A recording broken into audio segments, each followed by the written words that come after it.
भैया mic operator, ये आपकी जो माइक है ना, ये गले का रस खींच रहा है, गला सूख रहा है मेरा। अर्थ वर्थ जो लगाना हो इसकी व्यवस्था बना लीजिएगा।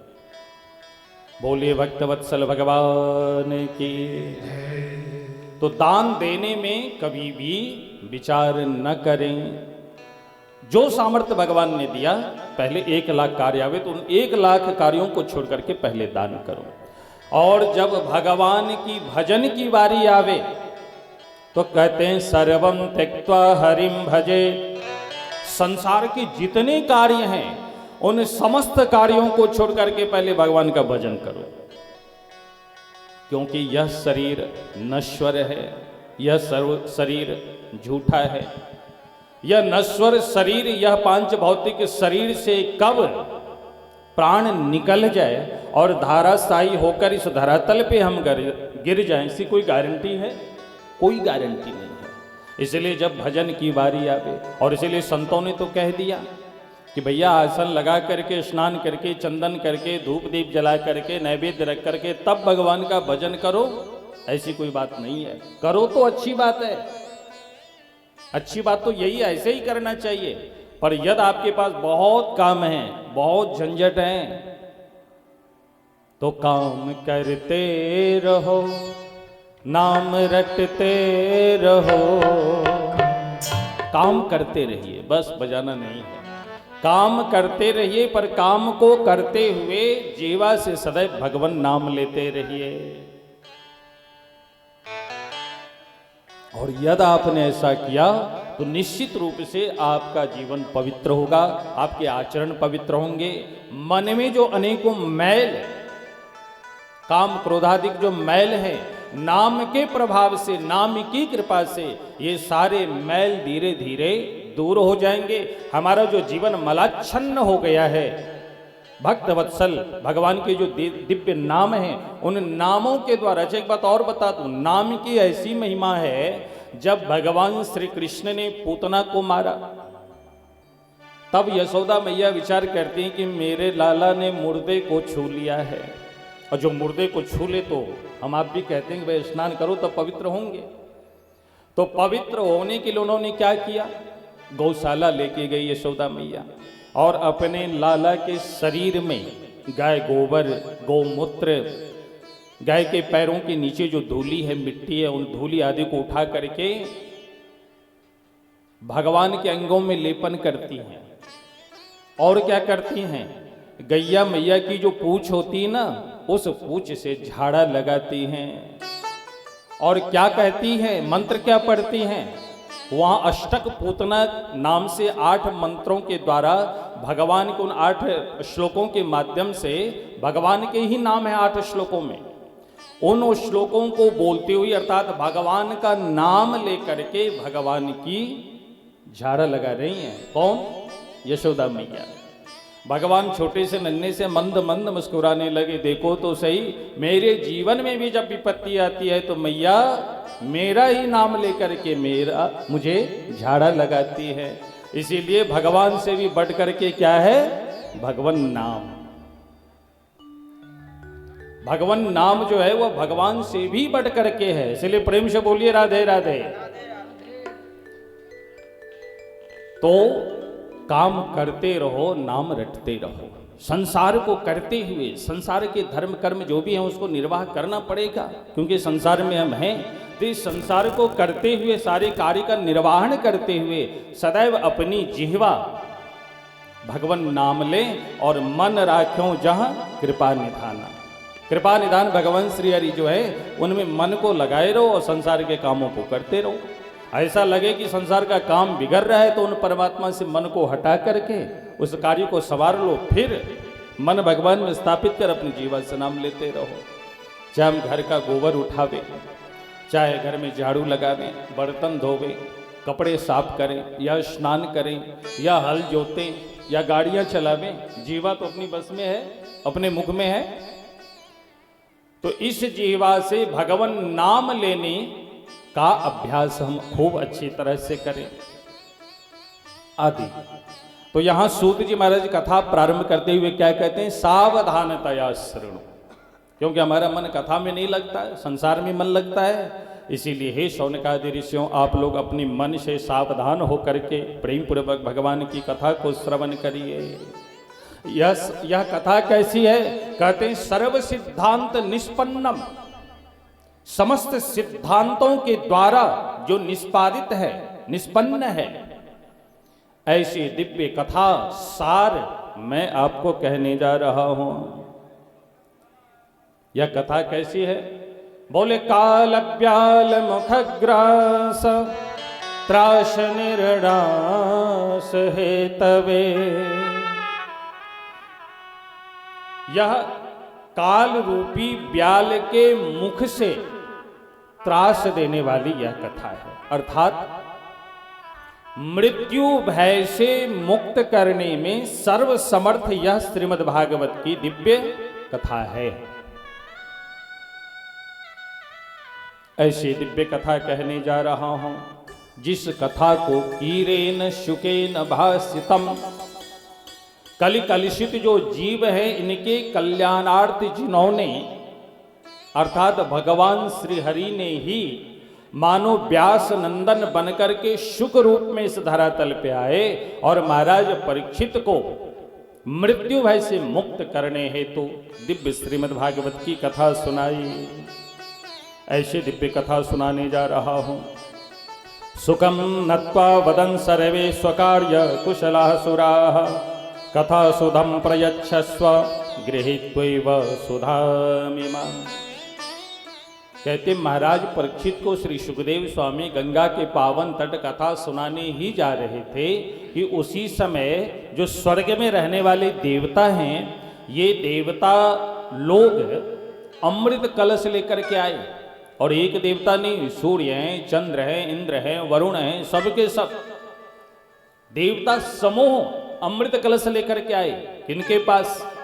श्री सुखदेव भगवान के पास आए और सुखदेव भगवान के पास आकर के कहा कि यह कथामृत जो इन्हें पान करा रहे हो, यह कथामृत मुझे पान करा दो, यह जो कथा सुनाने जा रहे हो। और इस कथा के बदले हे सुखदेव जी, यह अमृत पान आप इन्हें करा दो तो ये मृत्यु भय से मुक्त हो जाएंगे, और इसके बदले में हम सबको आप कथा सुना दो। अच्छा एक बात और बताओ, आपके पास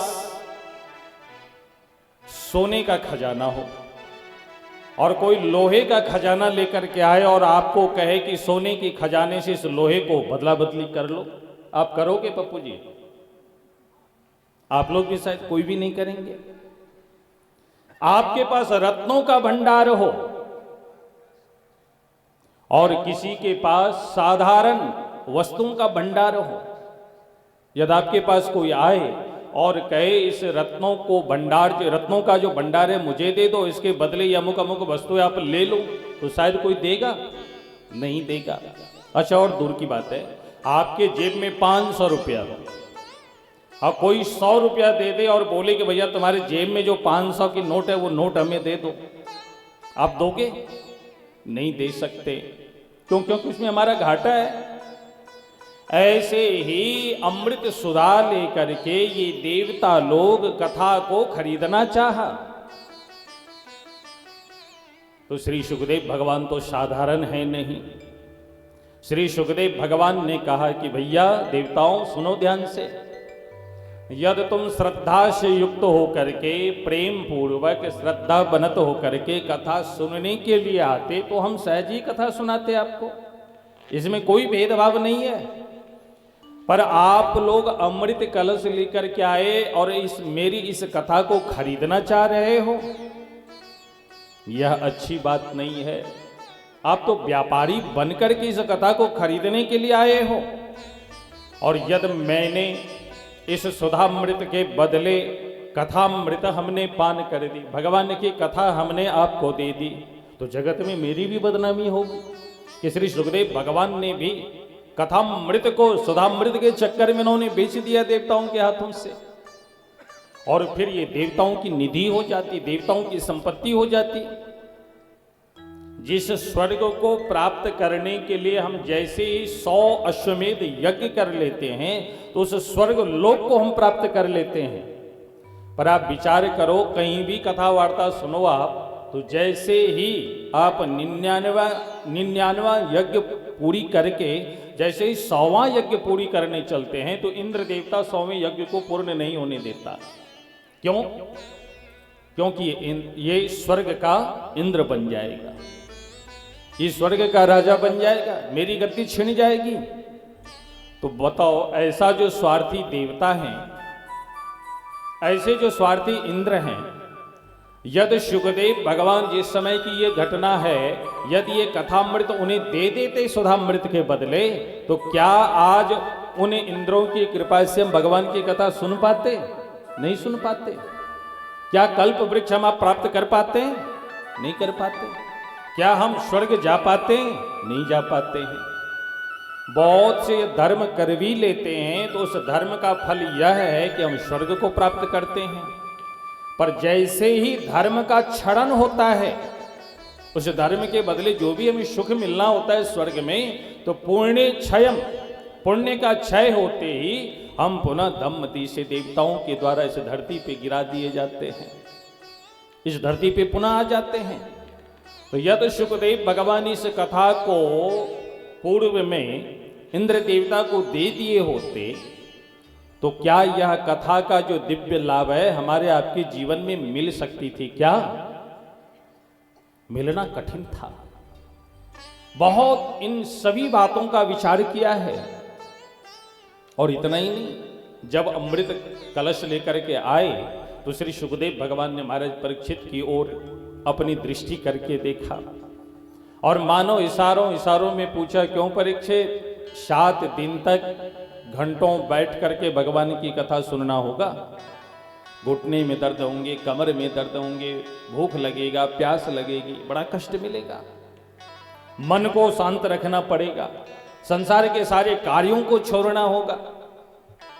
वो अभी एक दिन के लिए तुम छोड़ना नहीं चाहते, 7 दिन तक तुम्हें रहना होगा, बैठना होगा।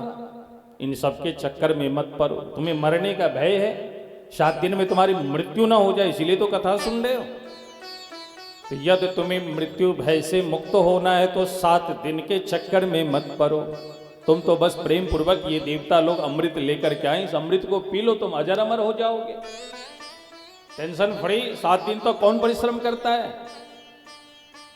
महाराज परीक्षित को जैसे ही श्री सुखदेव भगवान ने मानो इशारे में पूछा, श्री सुखदेव भगवान दौड़ करके आए और परीक्षित जी दौड़ करके आए और सुखदेव जी के श्री चरणों में गिर पड़े।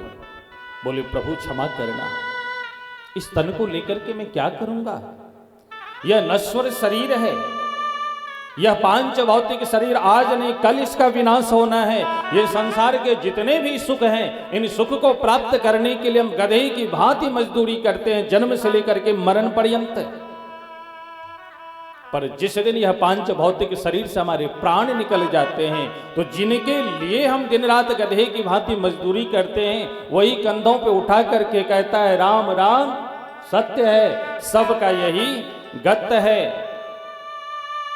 तो यदि एक दिन इस पांच भौतिक शरीर को जाना ही है, इस धरातल पर यदि हम अमर नहीं रह सकते, तो भगवान मुझे यह जीवन नहीं चाहिए। हे गुरुदेव भगवान, मुझे तो भगवान की कथा सुना दो, जिस कथा को श्रवण करने मात्र से यह ज्ञान हो जाता है, यह बोध हो जाता है, यह संसार नाशवान है, यह शरीर नाशवान है, आज नहीं कल इसका विनाश होना है। तो जो अविनाशी परमात्मा हैं वही सर्वोपरि हैं, और जब तक हम उन्हें प्राप्त नहीं कर लेते तब तक हम कर्म बंधन में बंद करके 84 लाख योनियों में भटकते रहना पड़ेगा। इस बात का जैसे ही बोध होता है तो हम भगवान में रत हो जाते हैं, इस संसार से विरत, और भगवान में हमारी अनुरक्ति हो जाती है, भगवान में हमारी प्रीति हो जाती है, दिव्य ज्ञान हो आता है, इस संसार से मेरा वैराग्य हो आता है। हमारे हृदय भवन में भक्ति महारानी स्थापित हो जाती हैं, जिस भक्ति की प्रेम रूपी सूत्र में भगवान सदैव बंद करके भक्तों के वश में रहते हैं, उस परमात्मा की प्राप्ति हो जाती है। ऐसे हे गुरुदेव भगवान, हे सुखदेव भगवान, मुझे तो अमृत पान नहीं करनी है, आप तो मुझे बस कथामृत सुना दो, मुझे कथा सुना दो, ये अमृत नहीं चाहिए। महाराज इन बातों को जैसे ही श्री सुखदेव स्वामी ने सुना तो बड़ी प्रसन्न हो गए। धन्य हो परीक्षित, कथा के प्रति तुम्हारी इतनी श्रद्धा, कथा में तुम्हारी इतनी प्रीति, यह शरीर चली जाए, यह शरीर समाप्त हो जाए, कोई दुख नहीं, पर भगवान की कथा कम से कम इस जीते जी शरीर से तो सुन लें, मुझे अमृत पान करके अमर नहीं होना है। अच्छा एक जगह और बताऊं, मैं एक बार एक जगह कथा, सालिमपुर गांव है, वहां पे मैं कथा कहने गया था। तो वहां पे एक माता जी हैं, उनको जो भी कोई प्रणाम करता तो वो आशीर्वाद देती थी कि अमर हो जाओ, अमर हो जाओ, अमर हो जाओ, तुम्हारी मृत्यु कभी ना हो जाओ, अमर हो जाओ। तो हमने उन मैया से पूछा कि मैया एक बात कहूं। बोले क्या? हमने कहा आप जो सबको अमर का आशीर्वाद दे रहे हो, आपको पता है कि हर व्यक्ति के जीवन में 24 घंटा में एक बार मां सरस्वती बैठती हैं, और जो कहता है वो सत्य होता है। पर ये ध्यान रखना, जो सत आचरण करने वाले होते हैं उन्हीं की जीवा पे बैठते हैं आकर के भगवती, सबकी जीवा पे आकर के नहीं बैठती हैं। तो यदि आप सबको आशीर्वाद दे रहे हो अमर हो जाओ, और यदि कहीं अमर हो गया भगवती सरस्वती की कृपा से, आपकी वाणी सत्य हो गई, तो पता है उसका जीवन नरक हो जाएगा। उसने कहा महाराज जी आप क्या कह रहे हो, मुझे समझ में नहीं आ रहा है। मैंने कहा कोई अमर हो गया, चलो अमर हो गया, उसे मरना तो है नहीं, उसने शादी करी, उसने बच्चे पैदा किए, महाराज उसके सामने ही उसकी पत्नी मर गई, क्योंकि मरना तो सबको है, पर आपके माध्यम से उसको अमरता का वरदान मिल गया, वो मर नहीं सकता, वो अमर बना बैठा रहे। अब उसकी पत्नी मर गई, उसके बेटे मर गए, उसके नाती पोता मर गए, पर बाबा जी हैं, दादाजी हैं कि अमरनाथ बने बैठे हैं। अब बताओ वो अमरनाथ बना बैठे रहे, हमारे सामने जो हमारे अपने वो सब के सब मरते चले जाएं, बताओ ये आशीर्वाद है या शाप है? पप्पू जी ये श्राप ही तो है। यदि एक बाप के सामने यदि प्राण प्रिय बेटा भी अपने शरीर का परित्याग कर देता है, तो उस बाप को लगता है कि बेटे से पहले मैं मर जाता तो अच्छा था। पर उस बाप के सामने उसके सारे परिवार नष्ट हो जाए, पोता पोती सब समाप्त हो जाए, पर वो ज्यों का त्यों बना रहे। ये अमरता का जो वरदान है ये बहुत अच्छी नहीं है, व्यर्थ है। और इन्हीं बातों का विचार करते हुए श्री परीक्षित जी महाराज कहते हैं मुझे अमर नहीं होना है, मुझे तो भगवान की कथा सुना दो। प्रेम से बोलिए राधे राधे राधे।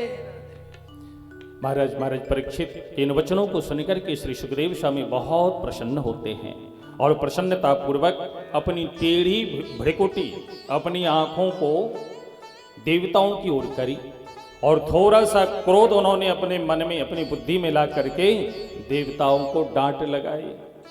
क्व सुधा क्व कथा लोके क्व काचः क्व मणिर्महा ब्रह्मरातो विचार्येवं तदा देवांजहासः।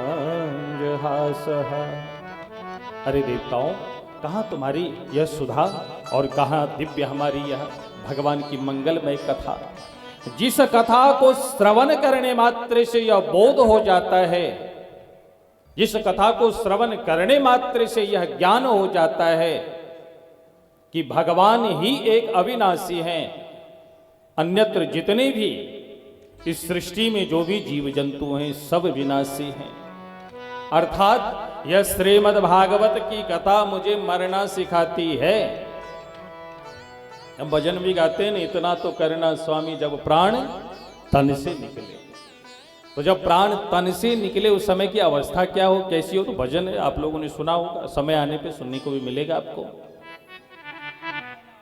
बंसी बट हो है प्रभु, दिव्य चतुर्भुज रूप धारण किए हुए हो आप, आपके हाथों में क्रमशः शंख चक्र गदा पद्म हो, श्यामला सलोना उस श्याम विग्रह के ऊपर पीतांबर धारण किए हों, आपके मुखारविंद पे दिव्य जो करोड़ों करोड़ों कंदर्प के दर्प को दमन करने में जो आपकी दिव्य हंसी है, ऐसी दिव्य हंसी आपके मुखमंडल पे हो। आपकी करुण कृपा जो दृष्टि है वह दिव्य दृष्टि मुझ दास के ऊपर बनी रहे, और आपका जो अनेकों पापों को समन करने में जो सर्वसमर्थ आपके नाम है, वह नाम लेते हुए इस धरातल से, इस पांच भौतिक शरीर का मैं परित्याग करूं, ऐसी कृपा करो। इसका बोध होता है कैसे? कहते हैं जब हम भगवान की कथा श्रवण करते हैं तब हमें बोध होता है कि यह शरीर नश्वर है। कहते हैं कि ऐसे हे देवताओं, तुम जो इस संसार, इस कथा को खरीदना चाह रहे हो, तुम्हारे अंदर वो पात्रता नहीं है, तुम्हारे अंदर वो श्रद्धा नहीं है कि मैं दिव्य कथा तुम्हें पान कराऊं। देखिए श्री सुखदेव भगवान कह रहे हैं, किनको कह रहे हैं? देवताओं से कह रहे हैं कि तुम्हारे अंदर वो पात्रता नहीं है, तुम्हारे अंदर वो श्रद्धा नहीं है, तुम्हारे अंदर वो कथा के प्रति प्रीति नहीं है, भक्ति नहीं कि मैं तुम्हें कथा प्रदान करूं। तुम कथा को खरीदना चाहता है, व्यवसाय बनाना चाहता है।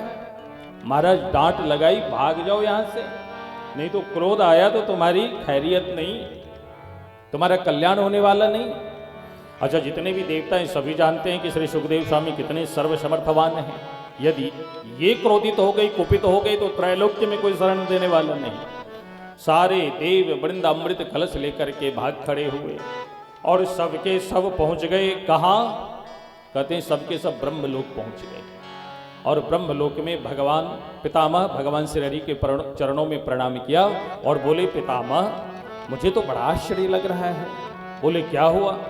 बोले आश्चर्य से बात की है मुझे कि मैं अमृत लेकर के गया, पर उन्होंने अमृत को ठुकरा दी और कथा को उन्होंने विशेष माना। जिस अमृत को पाने के लिए भगवान ने एक रूप नहीं अपितु चार चार रूप में अवतार लिया। कच्छप बने,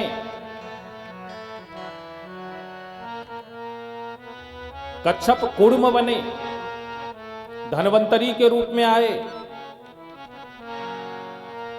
महाराज चार चार रूप इन्होंने धारण करी, पर इन चार रूप धारण, जिस अमृत को पाने के लिए चार रूप भगवान को लेने पड़े, वो अमृत कथा के सामने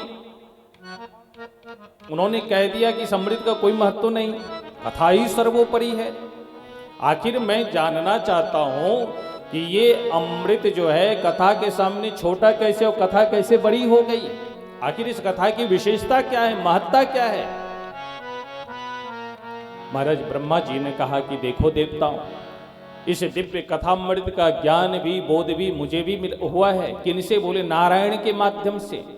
पर इस कथा की महत्ता क्या है, इस कथा की विशेषता क्या है, मैं अभी अच्छी तरह से नहीं बता सकता हूं। जरा समय की प्रतीक्षा करो। महाराज परीक्षित को देखो कि कथा सुनने के बाद उनकी क्या स्थिति होती है, तब मैं कुछ कह पाऊंगा। और महाराज श्री सुखदेव भगवान ने महाराज परीक्षित को कथा सुनाई। भगवत कृपा से उसी समय भगवान के जो पार्षद हैं पुष्पक विमान लेकर के प्रकट हुए और दिव्य वेद मंत्रोच्चारण के द्वारा स्वागत करते हुए महाराज परीक्षित को उस पुष्पक विमान में बिठा करके गोलोक को प्रस्थान हो गए। और इस दृश्य को ब्रह्मा जी ने, देवताओं ने ब्रह्मलोक से अपनी आंखों से देखा कि परीक्षित जी महाराज पुष्पक विमान में बैठ कर के चले जा रहे हैं गोलोक की ओर। राज्ञो मोक्षम तथा वीक्ष पुराधाता विस्मिता। पुराधाता मतलब ब्रह्मा जी जो हैं विस्मित हो गए, आश्चर्यचकित रह गए, दंग रह गए, आंखें फटी की फटी रह गई। इस कथा की ये महिमा, इसने कथा सुनी और पुष्पक विमान में आरूढ़ होकर के ये गोलोक चले जा रहे हैं। आश्चर्यचकित हैं, पर विश्वास अभी भी डगमगा रहा है। और जब तक हमारा विश्वास नहीं होता है भगवान में, तब तक हमारी भक्ति नहीं होती। बिनु विश्वास न हरि भक्ति, तेहि बिनु मोह न भाग। मोह गए बिन राम पदा, होई न दृढ़ अनुराग। जब तक मोह की अच्छी तरह से निवृत्ति नहीं होती तब तक भगवान में हमारा अनुराग अर्थात भगवान में हमारा प्रेम नहीं हो पाता। महाराज मन डगमगा रहा है, विश्वास नहीं हो रहा है, तो सत्य लोक में ही इन्होंने क्या की, एक तराजू की व्यवस्था करी और उस तराजू के एक पलरे पे संसार के जितने भी धर्म रूपी साधन हैं,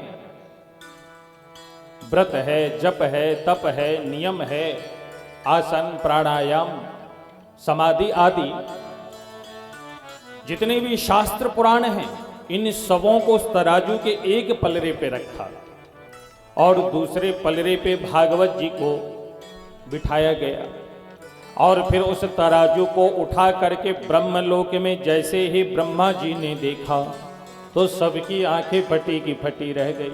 चमत्कार हुआ। क्या चमत्कार हुआ? लघु निन्यानि जातानि गौरवेण इदं मह तदा ऋषिगणः सर्वे विस्मयं परमं ययुः। लघु निन्यानि जातानि अर्थात भागवत जी के आगे जितने भी साधन है, पवित्र साधन, वो सबके सब हल्के पड़ गए। भागवत ही सर्वोपरि मानी गई। अच्छा, इसका मतलब यह नहीं कि भागवत ही सब कुछ है और जितने भी व्रत जप तप नियम हैं ये सब व्यर्थ हैं, ऐसा मत सोचना। इन चीजों का वेद ब्रह्मा जी भले कर लें, देवता लोग भले कर लें, सिद्ध कोटि के जो संत वृंद हैं वो ये भेद जरूर करें, वो सामर्थ्यवान है, पर हम मनुष्यों के लिए भगवत प्राप्ति हेतु सर्वप्रथम जो पहली सीढ़ी है वो तो व्रत है, जप है, तप है, नियम है, साधन है। जब तक इन प्रथम सीढ़ी पे हम नहीं चढ़ेंगे तब तक वहां तक हम नहीं पहुंच सकते। तो जितनी भी साधनाएं थी, जितने भी धर्मशास्त्र थे, वो भागवत जी के आगे सबके सब हल्के पड़ गए। इस दृश्य को जब ब्रह्मा जी ने देखा, देवताओं ने देखा, बड़े बड़े सिद्ध कोटि के जो संत थे वह भी देवताओं के साथ भागते हुए आए थे कि देखें तो देवता लोग कर क्या रहे हैं आगे।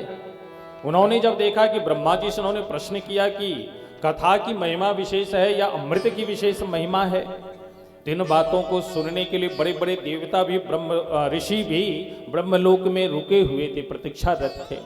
पर उन्होंने जब यह दृश्य देखा, यह चमत्कार देखा, तो सबने एक स्वर से घोषणा करी। क्या घोषणा करी? मेनिरे भगवद रूपम शास्त्रम भागवतम कलो पठनात् श्रवणात् सद्यो वैकुंठ फलदायकम। भैया यह दिव्य श्रीमद् भागवत जो है, कहते मेनिरे भगवद रूपम, यह भगवान ही भागवत जी के रूप में विराजमान इस धरातल पे। इस श्रीमद् भागवत में अक्षर अक्षर जो है यह भगवान ही मानो अनंत रूप लेकर के इस भागवत जी में विराजमान है। यह साधारण कोई पुराण नहीं, ये पुराणों के भी महापुराण है, सम्राट है। इनकी सेवा करने से, पूजन अर्चन वंदन करने से क्या होगा? कहते हैं पठनात्, पठन करने से, श्रवणात्, भगवान की कथा सुनने से, वैकुंठ फलदायकम, वैकुंठ की प्राप्ति हो जाती है। प्रेम से बोलिए राधे राधे। अब बातें यह आती है कि यह दिव्य कथा जो है, इस दिव्य कथा का शुभारंभ कहां से हुआ? ये कथा सबसे पहले किसने कही और किसको किसने सुनाई और किस कारण से सुनाई? इन बातों को कहते हुए श्री सूत जी महाराज कहते हैं, हे शौनकादि ऋषियों जरा ध्यान से सुनो। पर मुझे लगता है आप लोगों की सुस्ती को देखकर कि एक भजन होना चाहिए। क्यों? भजन सुनना है? हाथ उठा दो जरा, किने किने सुनना है। ठंडी है, हाथ निकालने में भी थोड़ा जोर लगता है, पर उतनी ठंडी तो है नहीं। मुकेश भैया हो जाए एक बढ़िया प्यारा सा भजन।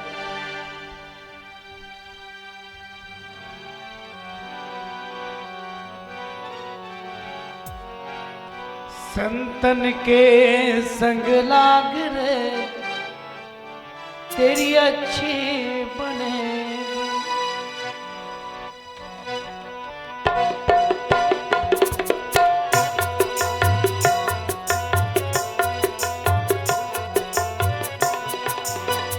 संतन के संग लाग रे तेरी अच्छी बनेगी। संतन के संग लाग रे तेरी अच्छी बनेगी। हाँ संतन के संग लाग रे तेरी अच्छी बनेगी। संतन के संग लाग रे तेरी अच्छी बनेगी। अच्छी बनेगी तेरी बिगड़ी बनेगी। अच्छी बनेगी तेरी बिगड़ी बनेगी। हो अच्छी बनेगी तेरी बिगड़ी बनेगी। अच्छी बनेगी तेरी बिगड़ी बनेगी। होए तेरो बर भाग रे तेरी अच्छी बनेगी। होए बड़ा तेरो भाग रे तेरी अच्छी बनेगी। संतन के संग लाग रे तेरी अच्छी बनेगी। संतन के संग लाग रे तेरी अच्छी बनेगी।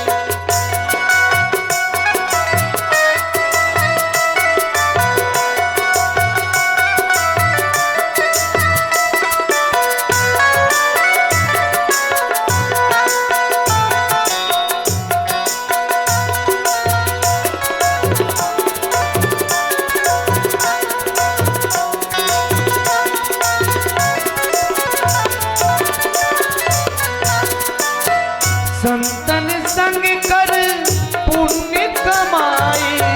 संतन संग कर पुण्य कमाई। हाँ संतन संग कर पुण्य कमाई। संतन संग कर पुण्य कमाई। और रामचरण अनुराग रे तेरी अच्छी बनेगी। रामचरण अनुराग रे तेरी अच्छी बनेगी। संतन के संग लाग रे तेरी अच्छी बनेगी। संतन के संग लाग रे तेरी अच्छी बनेगी।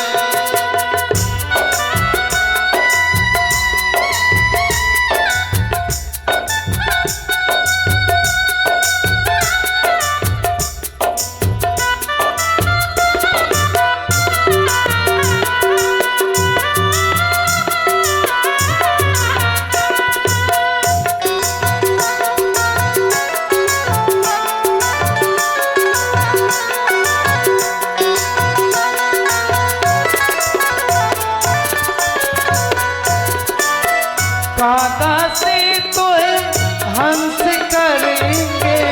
कागा से तो है हंस करेंगे। कागा से तो है हंस करेंगे। कागा से तो है हंस करेंगे। पर मिट जाए उड़ के दाग रे तेरी अच्छी बनेगी। मिट जाए उड़ के दाग रे तेरी अच्छी बनेगी। संतन के संग लाग रे तेरी अच्छी बनेगी। संतन के संग लाग रे तेरी अच्छी बनेगी। राधे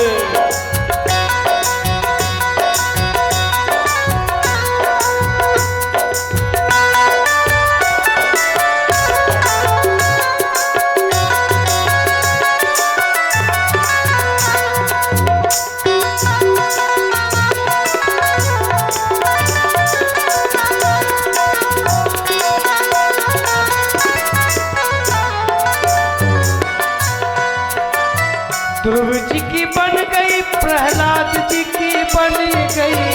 ध्रुव जी की बन गई प्रहलाद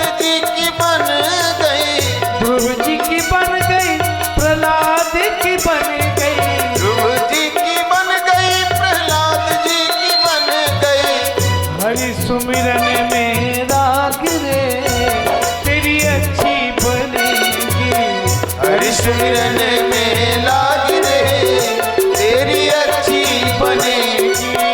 संतन के संग लाग रे तेरी अच्छी बनेगी। संतन के संग लाग रे तेरी अच्छी बनेगी।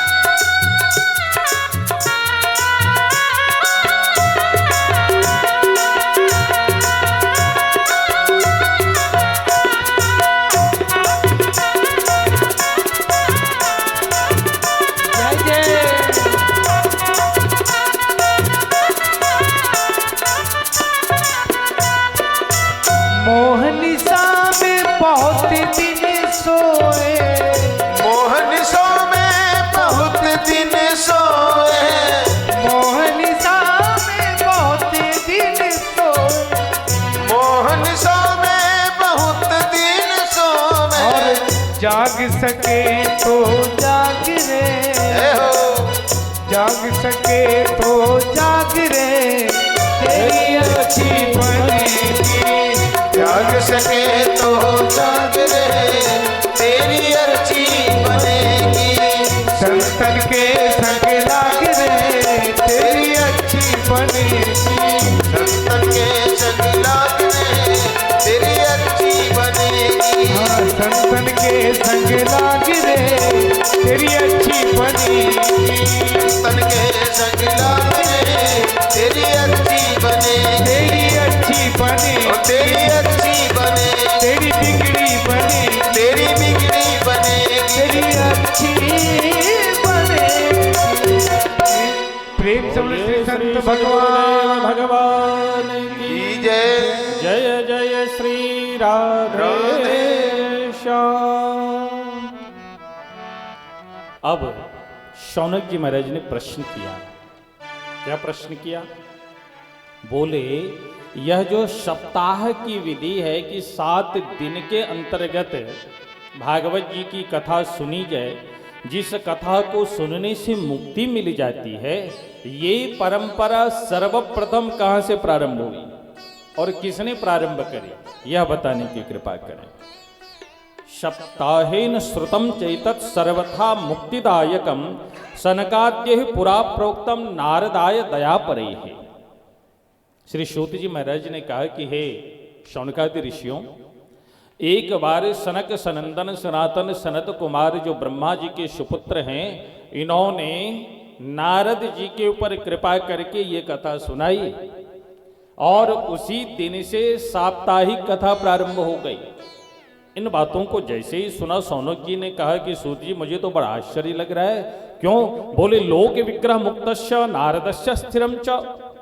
नारद जी कभी भी स्थिर नहीं रह सकते हैं, 2-2.5 घड़ी से ज्यादा कहीं वो टिक नहीं सकते हैं। तो ऐसे जो नारद जी अस्थिरस्य नारदस्य, ऐसे जो नारद जी हैं जो टिक नहीं सकते हैं 2-2.5 घड़ी से ज्यादा, वो नारद जी 7 दिन तक बैठ करके भगवान की कथा कैसे सुनी? मेरे मन में ये शंका है, इस शंका को आप दूर करें। विदिश्रवे कुतः प्रीतः प्रीति संयोगः कुत्र कैसः। और फिर इन दोनों का समागम कैसे हुआ, दोनों का मिलना कैसे हुआ, यह भी बताने की कृपा करें। तब श्री सूत जी महाराज ने कहा, क्या कहा? एकदा हि विशालाय चत्वार ऋषयो मलाः सत्संगार्थम समायाता ददृशुस्तत्र नारदम। कहते एकदा ही विशालाय, विशालाय मतलब बद्रिकापुरी, बद्रिकाश्रम में एक बार श्री देवर्षि नारद जी महाराज मिले। किनको? शनकादि ऋषियों को, अर्थात शनकादि ऋषियों ने देवर्षि नारद जी महाराज को देखा, और जैसे ही देखा तो देखते ही चारों भैया बड़ी प्रसन्न हो गए। क्यों? क्योंकि इन चारों की विशेषता है, ये सदैव भगवान के या तो अपनी जीवा से नाम संकीर्तन करते हैं, या तो फिर बैठ कर के सदैव भगवान की कथा को कहते हैं एवं सुनते रहते हैं। गोस्वामी श्री तुलसीदास जी कहते हैं, देखत बालक बहु काले ना, देखत बालक बहु काले ना, ब्रह्मानंद सदा लयलेना, ब्रह्मानंद सदा लयलेना। तो देखत बालक बहुकालीना, जो बहुत काल से अर्थात तो बहुत समय से मात्र जिनकी अवस्था 5 वर्ष की है, ये हैं पूर्वजों के भी पूर्वज,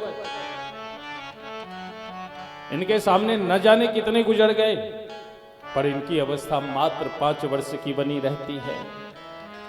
तो जो देखत बालक बहुकालीना, बहुत काल से रहने वाले हैं, और ब्रह्मानंद सदैव लीना, जो ब्रह्म चिंतन में भगवान के जो दिव्य नाम है, उन नामों में ही जो सदैव लीन रहते हैं, जो सदैव डूबे रहते हैं, उन शनकादि ऋषियों के ऊपर श्री देवर्षि नारद जी महाराज की आंखें पड़ी, और श्री नारद जी के ऊपर शनकादि ऋषियों की आंखें पड़ी। तो दोनों ने एक दूसरे को जब देखा तो नारद जी के चेहरे पे तो हंसी नहीं आई, पर शनकादि ऋषि चारों एक दूसरे को देख देख करके मंद मंद मुस्कुराने लगे कि भैया आज देवर्षि नारद जी जैसे सिद्ध कोटि के संत मिले हैं, तो निश्चित रूप से भगवान की कोई न कोई चर्चा जरूर सुनने को मिलेगी, या यदि सुनने को ना मिले तो फिर कहने को मिलेगी। अच्छा एक बात बताओ, जो भगवत भक्त होता है, जिनका रस भगवान में होता है, जिनकी प्रीति भगवान में होती है, जिनकी भक्ति भगवान में होती है, ऐसा जो जीव होता है उनका प्रेम संतों में अधिक होता है, भक्तों में अधिक होता है, और भगवान में उनकी अटूट श्रद्धा तो रहती है।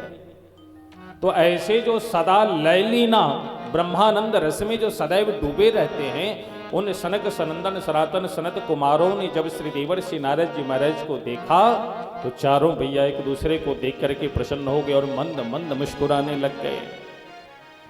पास आकर के नारद जी के समीप जब चारों ऋषि आए तो उन्होंने देखा नारद जी का मुख कमल लटका हुआ है, नारद जी का चेहरा उदास है। जो मुख कमल सदैव खिला हुआ रहता है कमल पुष्प की भांति, वो नारद जी दुखी हैं। कारण क्या है? पूछा, कथम ब्रह्मण दीन मुखा कुतश्चिंता तुरो भवान। हे नारद जी महाराज, कौन सी चिंता आपको व्याप्त किए जा रही है? किस बात से आप दुखी हो? और आपके शरीर को देखकर, आपको देखकर कि मैं देख रहा हूं कि आप पसीना से लथपथ हो रहे, इसका मतलब कहीं से भागते हुए आ रहे, शायद थक गए हो, थक करके कुछ देर आराम करके शायद फिर कहीं भागते हुए निकलोगे। तो त्वरितम गम्यते कुत्र कुतश्चा गमनम तव, कहां से आ रहे हो, कहां को जाना है, कारण क्या है? और इस तरह आपका मुख कमल जो है लटका हुआ क्यों है? और मुझे जहां तक ज्ञान है, मुझे जहां तक पता है, सनकादि ऋषि कह रहे हैं कि हे नारद जी, मैं जहां तक जानता हूं आपके विषय में, आपने इस संसार में अपने मन को नहीं लगाया है, इन संसारियों की तरह संसार को आपने नहीं बटोरा है, आपने बैंक बैलेंस नहीं किए, उस बैंक बैलेंस में मानो डाका पड़ गया हो जिस कारण से आप दुखी हो। आपने बच्चा पैदा नहीं किया अपने जीवन में, पत्नी नहीं है आपके जीवन में, पत्नी गुजर गई या बच्चे चले गए इसलिए दुखी हो, या आपने महल खेत खलिहान निर्माण किया तो वह किसी ने हरण कर लिया हो आपका। मुझे जहां तक बोध है, ज्ञान है कि आपने अपने जीवन में अपने लिए एक तिनके का भी संग्रह नहीं किया, फिर आप दुखी क्यों? कारण क्या है? तवेदम मुक्त संगस्य नोचितम वद कारणम। आप जैसे दिव्य संतों की जब ये स्थिति होगी और आप जैसे दिव्य संत जब इस तरह से दुखित होंगे तो जो साधारण प्राणी है उनका क्या होगा? उनका उद्धार कौन करेगा? नोचितम वद कारणम, ये आपके लिए उचित नहीं। कारण क्या है मुझे आप विस्तार से बताओ। जब सनक सनंदन सनातन सनत कुमार इन चारों ऋषियों ने जब श्री देवर्षि नारद जी महाराज से प्रश्न किया, तब श्री देवर्षि नारद जी ने सारी बातें कह सुनाई कि भैया क्षमा करना, मैं बड़े बड़े तीर्थों में मैं भ्रमण करते हुए सर्वत्र मैंने परिभ्रमण करी। किस लिए? मेरे मन में इच्छा जगी कि चलो इस धरातल पे चल करके सत्संग करूं, क्योंकि ये सत्संग की जो दिव्य धारा बहती है ना, ये केवल इस धरातल पे ही ये धारा बहती है। स्वर्ग लोक में आप चाहो कि भगवान की कथा सुनो, आप नहीं सुन पाओगे। वैकुंठ में चाहो कि भगवान की कथा सुनो, तो जहां भगवान स्वयं विराजमान है वहां कथा कैसे होगी? वहां भी कथा न सुनने वाला न सुनाने वाला आपको मिलेंगे। कैलाश चले जाओ, वहां कथा सुनो, वहां भी कथा आपको। स्वर्गे सत्ये च कैलासे वैकुंठे नास्तयम रसः, जिस दिव्य रस को हम आप पान कर रहे हैं अपने कानों के द्वारा, ये रस अन्य लोक में नहीं है। नारद जी कहते हैं कि भैया इन बातों को विचार विमर्श करके हमने सोचा कि चलो दिव्य भगवान की कथा हम संतों के संग बैठ करके सत्संग करते हुए कथा रस का आनंद लेंगे। पर मैं यहाँ बड़े बड़े तीर्थों में भ्रमण किया, कहीं कोई धर्मात्मा नहीं मिला। सभी पाखंड परायण हो गए हैं, सभी पाप में ही रत हैं। संसार ही जिसके चित्त पे आकर के डेरा डाल लिया है, जो संसार अपने बस में नहीं है। इस संसार शब्द का अर्थ होता है कि संसारति इति संसार, जो संसार सदैव खिसकता रहता है, सड़कता रहता है, उस संसार को हम पकड़ना चाहते हैं। और इतना ही नहीं, मैंने सोचा कि चलो आज संत नहीं रह गए इस धरातल पे, विद्वान नहीं रह गए, तो जो गृहस्थ हैं, गृहस्थों में भी बड़े बड़े ऐसे लोग हैं जो वैष्णव हैं, जिनके गले में दिव्य तुलसी की माला है, जिनकी जीवा भगवान नाम सदैव जपती रहती है, जो सदैव अपने नेत्रों से भगवान के दिव्य स्वरूप को निहार कर सदैव उन्हीं की भक्ति में डूबे रहते हैं। ऐसे जो वैष्णव सदगृहस्थ हैं, शायद उनके यहाँ चलूं तो निश्चित रूप से मेरे मन को शांति मिले। ऐसा विचार करके नारद जी विचार करते हैं कि मैं इस धरातल पे हर एक गृहस्थों के घर में गया, पर मैं वहां जब गया तो वहां की स्थिति को देख करके मैं और दुखी हो गया। कहते हैं तरुणी प्रभुता गेह शालको बुद्धिदायकः कन्या विक्रयणो लोभा दंपति नाम च कल्पनम। क्या कहा? एक बार प्रेम से राधे राधे बोलिए। हमारे भैया इधर बैठे हैं, आप लोग जो बात कर रहे हो तो अच्छा नहीं लग रहा है मुझे, और आप जो बात कर रहे हो मैं सुन रहा हूं। एक बात बताऊं, जब कथा में आओ, जब भगवान का कहीं भजन हो, तब संसार की चर्चा मत करो, क्योंकि ये सौभाग्य, ये पल, ये क्षण बड़े सौभाग्य से मिलते हैं। तो जब अच्छा एक बात और है, कोई कहता भी है ना कि भैया जहां भी रहो ईमानदारी से रहो। यदि आप कथा सुनने आए हो तो ईमानदारी से कथा सुनो, यदि कथा नहीं सुननी है तो प्रणाम करके ईमानदारी से यहां से चले जाओ। अगर आपकी पत्नी बहुत चाहने वाली होती है या आप भी उनके साथ प्रेम करते हो, पर यदि उस प्रेम में खटास हो जाए तो प्रेम रहेगा? भैया बोलिए, आप ही को लेकर के चर्चा उठी है। किसी से आप प्रेम करते हो, पर उस प्रेम में यदि आप पर्दा करो, कपट करो, छल करो, तो वो प्रेम रहेगा पप्पू जी? नहीं रहेगा। उस प्रेम में खटास पैदा हो जाएंगे, उस खटास के कारण हमारा प्रेम टूट जाएगा। इसलिए मैं इन सब बातों को न कह करके बस इतना ही कहूं कि जहां रहो वहां ईमानदारी से रहो। यदि कथा सुनने के लिए आए तो कथा ही प्रेम से सुनो। किसी भी, चाहे जितने कार्य हों, सभी कार्यों को भूल जाओ, भूल बैठो। और ये बड़ी सौभाग्य की बात है। मैं तो इस धरातल पे आया और यहाँ का जो मैंने दृश्य देखा तो मुझे तो बड़ा आश्चर्य लगा और उतनी प्रसन्नता हुई महाराज संसार में पैसे वाले बहुत मिलेंगे आपको, अरबों खरबों पैसे वालों को मैंने देखा, हम लोग तो जाते रहते हैं। पर ये जो कृति है, ये जो व्यवस्था है, बड़े बड़े पैसे वाले भी नहीं करते हैं। मुझे खबर लगी कम से कम 2 करोड़ की लागत से, और आप सबके सहयोग से ये व्यवस्था बनी है। और ये व्यवस्था किसने करी, कैसे हुआ, क्या हुआ, आप लोग सब अच्छी तरह से जानते हैं। नाम लेना मैं बहुत अच्छा नहीं समझता।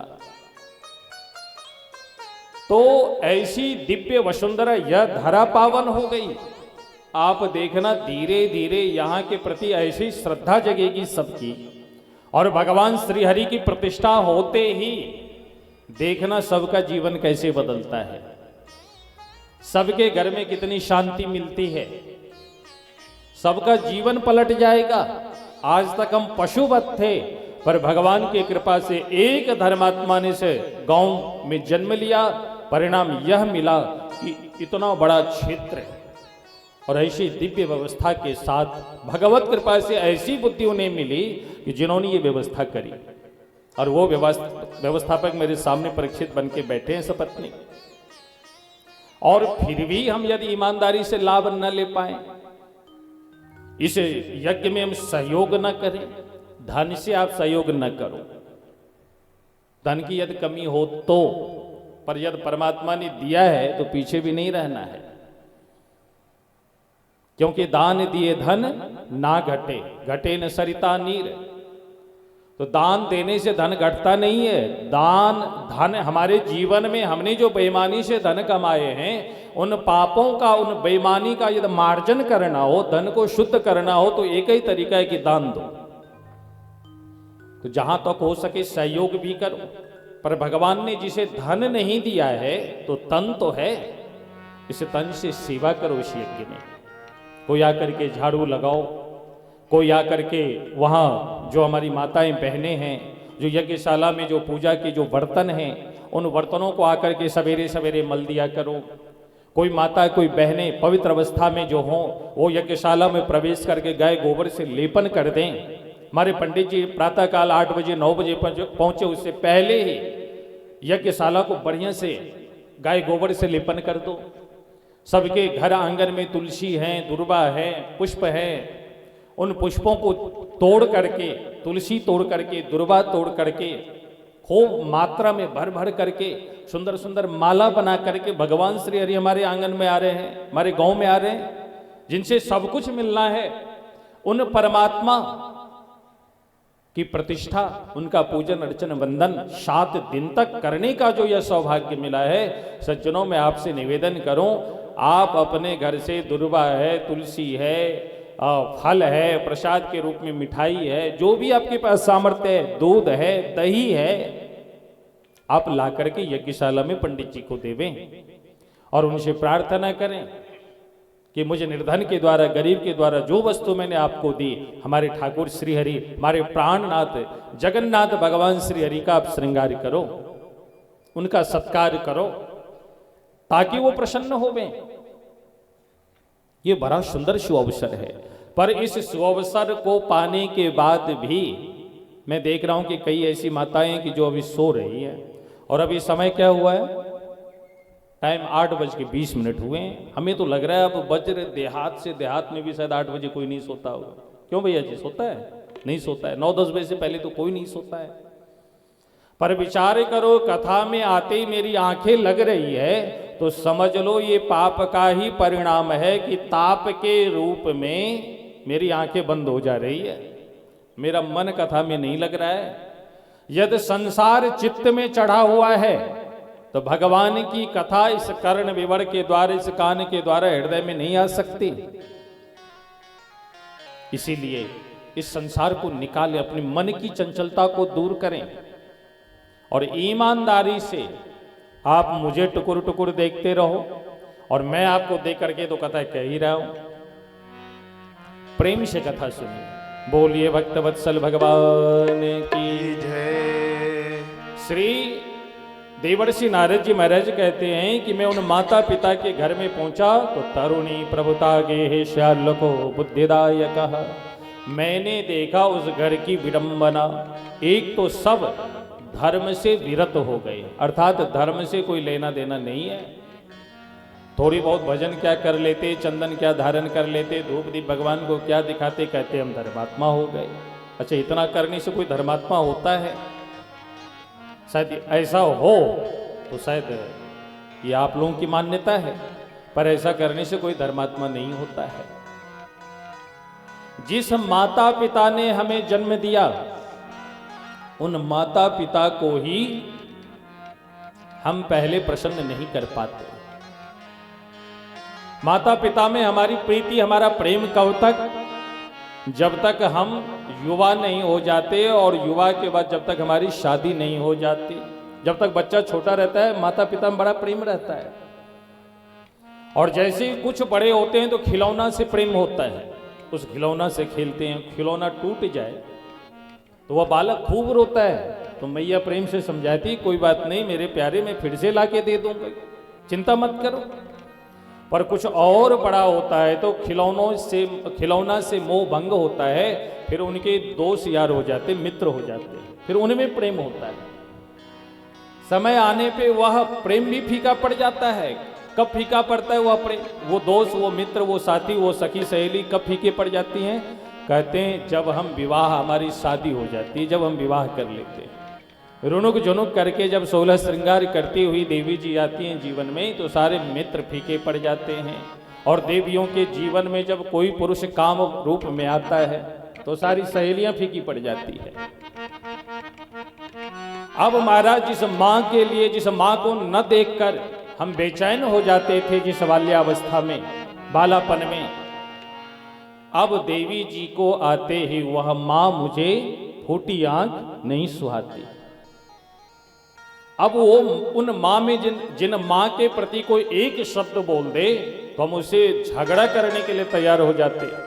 मेरी माँ को ऐसा कहेगा, मेरे पिता को ऐसा बोलेगा, क्या समझ रखा है अपने आप को? कई लोग तो लड़ भिड़ जाते हैं। माँ पूछती क्या हुआ, बोले माँ तुम्हारे बारे में अमुक व्यक्ति ऐसा कह रहा था, मैं कैसे सुन लेता। पर जैसे ही हमारी देवी जी आती है, धर्म पत्नी आती हैं, तो वो कान में ऐसा मंत्र देती है, ऐसा अद्भुत मंत्र प्रदान करती है कि माता पिता फीके पड़ जाते हैं। और वो माता पिता जो प्राण से भी प्रिय थे, वह माता पिता वो शत्रुवत दिखाई दे रहे हैं, शत्रु जैसा प्रतीत होता है। फिर तो हम यही मनाते हैं, बहुए एक और बेटा एक हो, कि ये बूढ़ा कब मरे। पर सज्जनों, माता पिता के ऋण से हम कभी उड़ीन नहीं हो सकते। एक संत ने बहुत सुंदर गाया, आइए आपको सुनाता हूं। मुझे इस दुनिया में लाया, मुझे बोलना चलना सिखाया। इस दुनिया में लाने वाला कौन है हमको, आपको? हमारे माता पिता हैं। मुझे इस दुनिया में लाया, मुझे बोलना चलना सिखाया। मुझे इस दुनिया में लाया, मुझे बोलना चलना सिखाया। ओ मात पिता तुम्हें बंधन, मैंने किस्मत से तुम्हें पाया। ओ मात पिता तुम्हें बंधन, मैंने किस्मत से तुम्हें पाया। मुझे इस दुनिया में लाया, मुझे इस दुनिया में लाया। मुझे बोलना चलना सिखाया। मुझे बोलना चलना सिखाया। ओ मात पिता तुम्हें बंधन, मैंने किस्मत से तुम्हें पाया। ओ मात पिता तुम्हें बंधन, मैंने किस्मत से तुम्हें पाया। प्रेम पूर्वक हाथों से ताली बजाते हैं।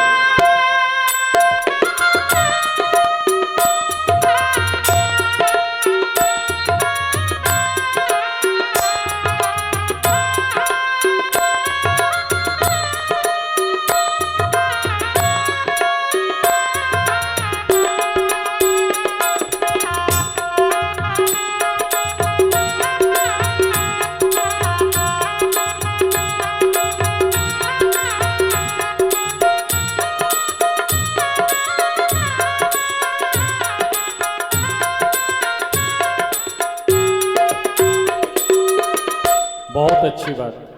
जिस माँ ने मुझे जन्म दिया, मैं उठा कर सर चल पाऊं, इस लायक तुमने किया है। मैं उठा कर सर चलता हूँ, इस लायक तुमने किया है। मैं उठा कर सर चल पाऊं, इस लायक तुमने किया है। मैं उठा कर सर चलता हूँ, इस लायक तुमने किया है।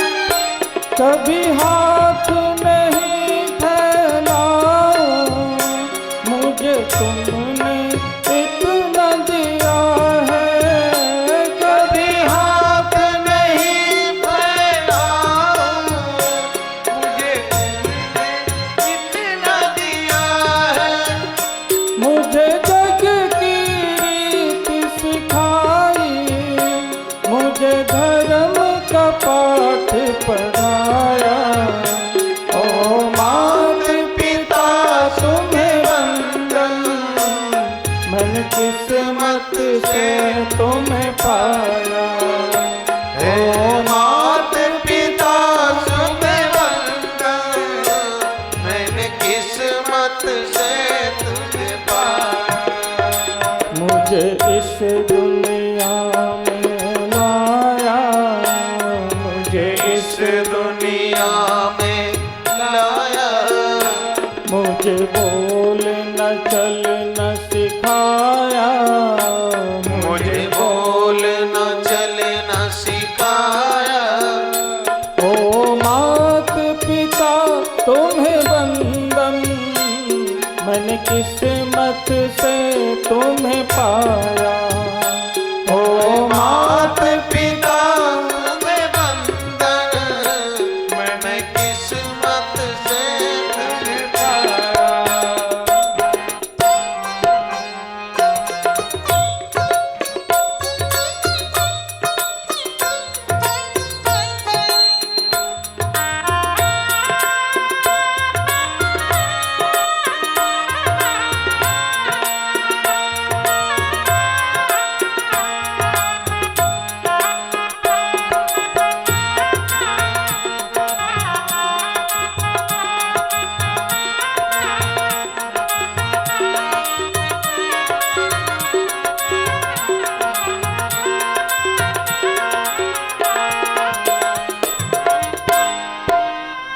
माँ बाप की आँखों से मैं आंसू बन के नहीं रोंदा। माँ बाप की आँखों से मैं आंसू बन के नहीं रोया। माँ बाप का दिल क्यों दुखाते, मैं ऐसा कुछ न करूँगा। माँ बाप का दिल क्यों दुखाते, मैं ऐसा कुछ न करूँगा। माँ बाप के रूप में मैंने भगवान को जैसे पाया। ओ मात पिता तुम्हें वंदन, मैंने किस्मत से तुम्हें पाया। ओ मात पिता तुम्हें वंदन, मैं किस्मत से तुम्हें पाया। मुझे मुझे इस दुनिया में लाया, मुझे इस दुनिया में लाया, मुझे बोलना चलना सिखाया, मुझे बोलना चलना सिखाया। हो मात पिता तुम्हें वंदन, मैंने किस्मत से तुम्हें पाया। ओ मात पिता तुम्हें वंदन, मैं किस्मत से तुम्हें पाया। ओ मात पिता तुम्हें वंदन, मैं किस्मत से तुम्हें पाया। ओ मात पिता तुम्हें वंदन, मैं किस्मत से तुम्हें पाया। मैंने किस्मत से तुम्हें पाया, मैंने किस्मत से तुम्हें पाया। बोलिए भक्त वत्सल भगवान की जय। श्री देवर्षि नारद जी महाराज कहते हैं कि एवं पश्यन कलेर दोषान पर्यटन नवनीमहम, मैंने कलयुग के दुर्गुण गुणों से युक्त संत क्या, महात्मा क्या, गृहस्थ क्या, हर किसी को मैंने देखा, हर कोई पाप पारायण हो चुका है। थोड़े से लाभ के लिए जो सदैव झूठ बोलता रहता है, जो सदैव पर निंदा में रत रहता है, ऐसे मनुष्यों को जब मैंने देखा तो देवर्षि नारद जी महाराज कहते हैं कि मैं बड़ा दुखी हो गया, मेरा मन अशांत हो गया। मैं तो आया था इस धरातल पर सत्संग कर, सत्संग रूपी सरोवर में डूबकर आनंद की अनुभूति करूंगा, पर यहां आनंद तो क्या, यहां आते ही मेरा मन दुखी हो गया। और उस दुखी अवस्था में मैं बहुत विचार विमर्श करते हुए अचानक मुझे वृंदावन की जो पावन नगरी है, ब्रिज वसुंधरा है, उस दिव्य वसुंधरा का स्मरण हो आया, जहां पर कालिंदी यमुना की पवित्र धारा कलकल निनाद करती हुई बहती है। जिस यमुना कि पावन तट वृंदावन में जहां भगवान श्री हरि भक्तों के साथ अनेकों लीला करी है, जहां भक्त समुदाय सदैव भगवान को ही पुकारते रहते हैं, सदैव उन्हीं की याद में विचरण करते रहते हैं, ऐसी पवित्र धरा वृंदावन को यदि मैं जाऊं तो निश्चित रूप से मेरे मन को शांति मिलेगी। ऐसा विचार करके श्री देवर्षि नारद जी महाराज कहते हैं कि मैं बड़ी शीघ्रता से, बड़ी तीव्रता से मैं वृंदावन को पहुंचा, और जहां दिव्य यमुना की पावन धारा बह रही थी, उस यमुना का दर्शन करके मेरा मन प्रसन्न हो गया, आह्लाद हो उठा। मैं बहुत प्रसन्नता पूर्वक मस्ती में अपनी वीणा के ऊपर नाम संकीर्तन करते हुए चला ही जा रहा था कि तभी मैंने एक दृश्य देखा। तत्राश्चर्यं मया दृष्टं श्रूयतां तन्मुनीश्वराः, एका तो तरुणी तत्र निषण्णा खिन्नमानसाः। मैंने वहां पर देखा कि एक स्त्री है जो खूब रो रही है, खिन्नमना है, और उस स्त्री की सेवा करने के लिए अनेकों सुंदरियां, मृगलोचनी स्त्रियां जिनकी अद्भुत शोभा हो रही है, वो सारी देवियां उन्हें घेर करके बैठी है। कोई पंखा झेल रही है, कोई गिलास में पानी लेकर के, बहन ये पानी पी लो, आप व्यर्थ की चिंता मत करो। कोई अपनी आंचल से उनके आंखों से जो अश्रुपात हो रहे हैं उनके अश्रु को पोंछ रही है।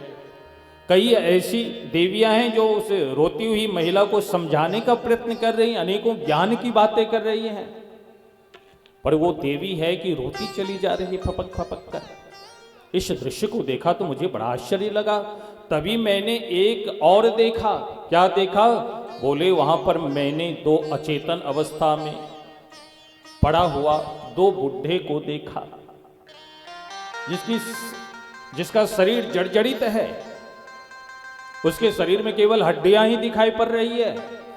श्वास लेने में भी जिसे परेशानी हो रही, जेन केन प्रकार सांस ले रहा है, ऐसी विचित्र स्थिति को जब मैं देखा तो मैं हैरान हो गया कि भाई ये देवी कौन, और ये दोनों जो अचेतन अवस्था में सोई पड़े ये कौन है, ये सुंदर सुंदर स्त्रियां इनकी सेवा में लगी हुई है, ये सब कौन है। मैंने समीप आकर के जानने की इच्छा से उस देवी के पास पहुंचा और ऐसा विचार करके श्री देवर्षि नारद जी महाराज ने प्रश्न करने ही वाले थे कि अचानक देवी बोल पड़ी। जो देवी रो रही थी, क्या कह रही है? भो भो साधो क्षणम तिष्ठा मच्चिंता मपि नाशय दर्शनम तव लोकस्य सर्वथा गहरम परम। भो भो साधो क्षणम तिष्ठा, हे साधो क्षण भर के लिए रुक जाए। रुक करके क्या करें? बोले मत चिंता मपि नाशय। जो देवी जी रो रही थी वो करी मेरी चिंताओं को दूर करते हुए आप जाओ, क्योंकि आप जैसे संतों का दर्शन करने मात्र से ही सारे अघ अर्थात सारे पाप नष्ट हो जाते हैं। दर्शनम तब लोकस्य सर्वथा गहरम परम। इस लोक में, इस धरातल में आप जैसे संतों का दर्शन करने मात्र से मनुष्य के पाप नष्ट हो जाते हैं। आज तो मेरा परम सौभाग्य हो गया। यदा भाग्यम भवेद भूरि भवतो दर्शनम तदा, आज मेरे बड़े भाग्य उदित हुए, परिणाम स्वरूप जो आपका दर्शन मिला। श्री देवर्षि नारद जी ने कहा कि भैया मैं उस रोती हुई उस स्त्री से पूछा कि देवी तुम कौन हो, तुम्हारा नाम क्या है, कहां से आई हो, अपना पता बताओ और किस कारण से दुखी हो रही हो। तब उस रोती हुई देवती ने उत्तर दिया, अहम भक्ति रीति ख्याता इमो में तनयो मतो ज्ञान वैराग्य नामानो काल योगे न जर्जर। हे नारद जी महाराज, अहम भक्ति रीति ख्याता, इस जगत में मैं भक्ति के नाम से विख्यात हूं, भक्ति के नाम से मैं प्रतिष्ठित हूं। हर कोई मुझे भक्ति महारानी ऐसा कह करके लोग पुकारते हैं। पर भगवान, ये जो दोनों अचेतन अवस्था में सोए पड़े हैं, वृद्धा शरीर को जिन्होंने प्राप्त कर लिया है, ये कोई बूढ़ा नहीं है, ये मेरा ही बेटा है जिनका नाम है ज्ञान और वैराग्य। ये दोनों अचेतन अवस्था में सोए पड़े हैं, ये कोई और नहीं, ये मेरे ही पुत्र ज्ञान और वैराग्य हैं। पर हे नारद जी, मैं यह जानना चाहती हूं कि जय श्री राम, बहुत बहुत धन्यवाद। मैं तो आपसे निवेदन किया था कि बस आधे घंटे आप बैठना, पर आप तो 1.5-2 घंटा बैठ गए, तो बड़ी बात है। फिर आइएगा। जय श्री राधे। एक बार हो जाए प्रेम से, आप लोग भी तो बोलो भाई, राधे राधे। आप लोगों ने आवाज सुनी? देख लो, कह रहे हमने आवाज सुनी नहीं। आप लोगों ने बोला क्या? बोला आपने, सिर हिला रहे हो, लेकिन आवाज मेरे कानों तक नहीं पहुंच रही है। जरा एक बार जम करके सभी लोग पंडाल में बोलें, जम करके राधे राधे राधे राधे। बोलिए भक्त वत्सल भगवान की जय। उस देवी ने उत्तर दिया कि ये दोनों जो बूढ़ा सोए पड़े मेरे सामने, ये कोई और नहीं, ये मेरा ही पुत्र है, इनका नाम है ज्ञान वैराग्य। महाराज, दक्षिण भारत कर्नाटक में मैंने जन्म ली, वहां लालन पालन हुआ और भगवान की लीला का प्रचार प्रसार करती हुई मैं पुत्र सहित यत्र तत्र परिभ्रमण करते हुए जब मैं गुजरात को पहुंची तो यहां आकर के मेरी बड़ी दुर्दशा भई। मैं दुखी होकर के सोचा चलो वृंदावन को चलती हूं। ऐसा विचार कर अपने पुत्र सहित जैसे ही वृंदावन की पावन नगरी में मैं पहुंची, मैं तो नव यौवन संपन्न हो गई, पर मेरे दोनों बेटा जो युवावस्था को थे, ये दोनों बेटा बूढ़े हो गए। अब आप ही बताओ कि मां यौवन अवस्था में हो और बेटा बूढ़ा हो जाए, इससे बड़ी विपत्ति एक मां के लिए और क्या हो सकती है। इन बातों को जैसे ही सुना तो नारद जी महाराज बड़े आश्चर्यचकित रह गए। अरे ये भक्ति महारानी है, ये ज्ञान वैराग्य है, उन दोनों की ये अवस्था। भक्ति महारानी ने पूछा, वद योग निधे धीमन कारणम छात्र किम भवे। हे योग निधे, हे नारद जी महाराज, बताएं आप, मेरे साथ ऐसी घटना क्यों घट रही है, मेरी यह अवस्था क्यों? मेरे पुत्र दोनों बूढ़े हो चले हैं, और यदि यही स्थिति बनी रही, यही हाल बना रहा, तो इदम स्थानम परित्यज्य विदेशम गम्यते मया। मैं इस धरातल का, इस भारत भूमि को परित्याग करके मैं विदेश को चली जाऊंगी, नहीं रहूंगी इस भारत भूमि में। नारद जी ने विचार किया, यदि भारत भूमि से भक्ति महारानी चली जाएंगी तो फिर जीव का कभी कल्याण नहीं हो सकता है। जीव यदि चाहे तपोबल के माध्यम से, भजन के माध्यम से, साधना के माध्यम से उस परमात्मा को हम प्राप्त करें, तो जीव तप या साधन या भक्ति या धर्म के कार्य कर ही नहीं सकते। इन जीव का कभी उद्धार नहीं होगा, कभी इनका कल्याण नहीं होगा। श्री सूत जी महाराज कहते हैं कि क्षण मात्रेण तज ज्ञात्वा वाक्य मुचे मुनीश्वर। नारद जी विचार विमर्श कर रहे हैं, क्षण भर के लिए विचार विमर्श करते हुए, और श्री देवर्षि नारद जी महाराज बोल पड़े, श्रृणीष्वावहिता वाले योगोऽयं दारुणः कलिः तेन लुप्तः सदाचारो योग मार्गस्तपांसि च। हे देवी, युगोऽयं दारुणः कलि, यह घोर कलिकाल है, दारुण कली है। इस कलिकाल के प्रभाव से देखना हर कोई पाप में ही रत हो जाएगा, प्रायः व्यक्ति पापाचरण ही करेगा, और धीरे धीरे सबकी मति ऐसी हो जाएगी, सबकी बुद्धि ऐसी हो जाएगी कि सब लोग धर्म का भी विरोध करेंगे। और हो भी रहा है।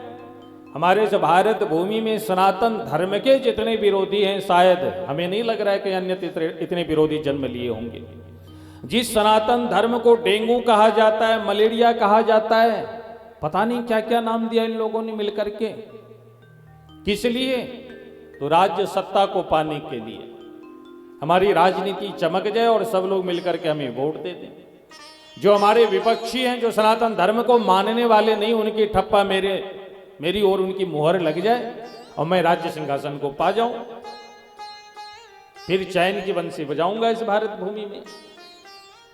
ऐसे जो विपक्षी लोग हैं, ऐसे जो पापाचरण करने वाले हैं, इनकी संख्या धीरे धीरे कलयुग में बढ़ती चली जाएगी, और इन उपद्रवियों के कारण धीरे धीरे धर्म में सबकी अरुचि होगी।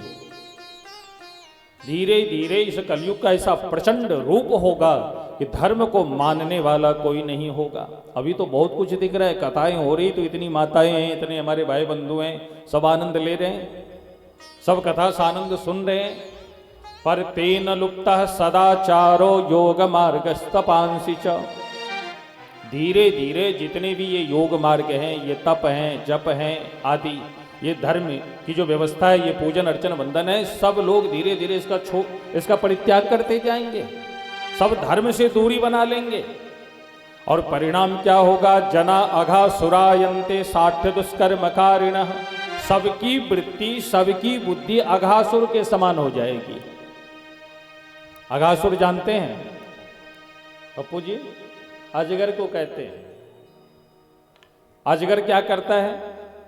उसके सामने कोई यदि बकरा आवे तो साबुत अजगर को निकल जाता है, कोई मनुष्य आवे तो सीधा साबुत निकल जाता है।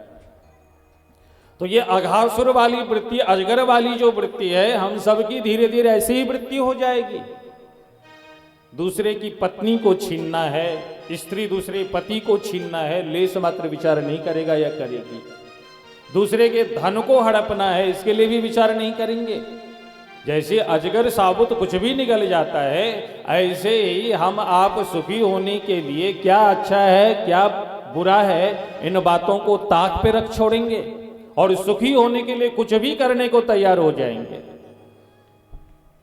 सज्जनों, एक बात कहूं, अन्य युग, सतयुग, त्रेता, द्वापर में इंसान बिकते थे, पर इस कलिकाल में भगवान बिकने लग गए हैं। अब भगवानों को भी लोग बेचते हैं। सतयुग, त्रेता, द्वापर आदि में अनेकों भक्त हैं, उन भक्तों में से मैं एक भक्त राजा हरिश्चंद्र जी का नाम लेता हूं। जो राजा हरिश्चंद्र सत्य व्रत से मैं डिग ना पाऊं, मैं झूठा ना साबित हो पाऊं, इसलिए उन्होंने क्या किया, अयोध्या नगरी को उन्होंने बेच दी। अयोध्या के ही तो राजा थे राजा हरिश्चंद्र। अयोध्या नगरी को उन्होंने बेच दी,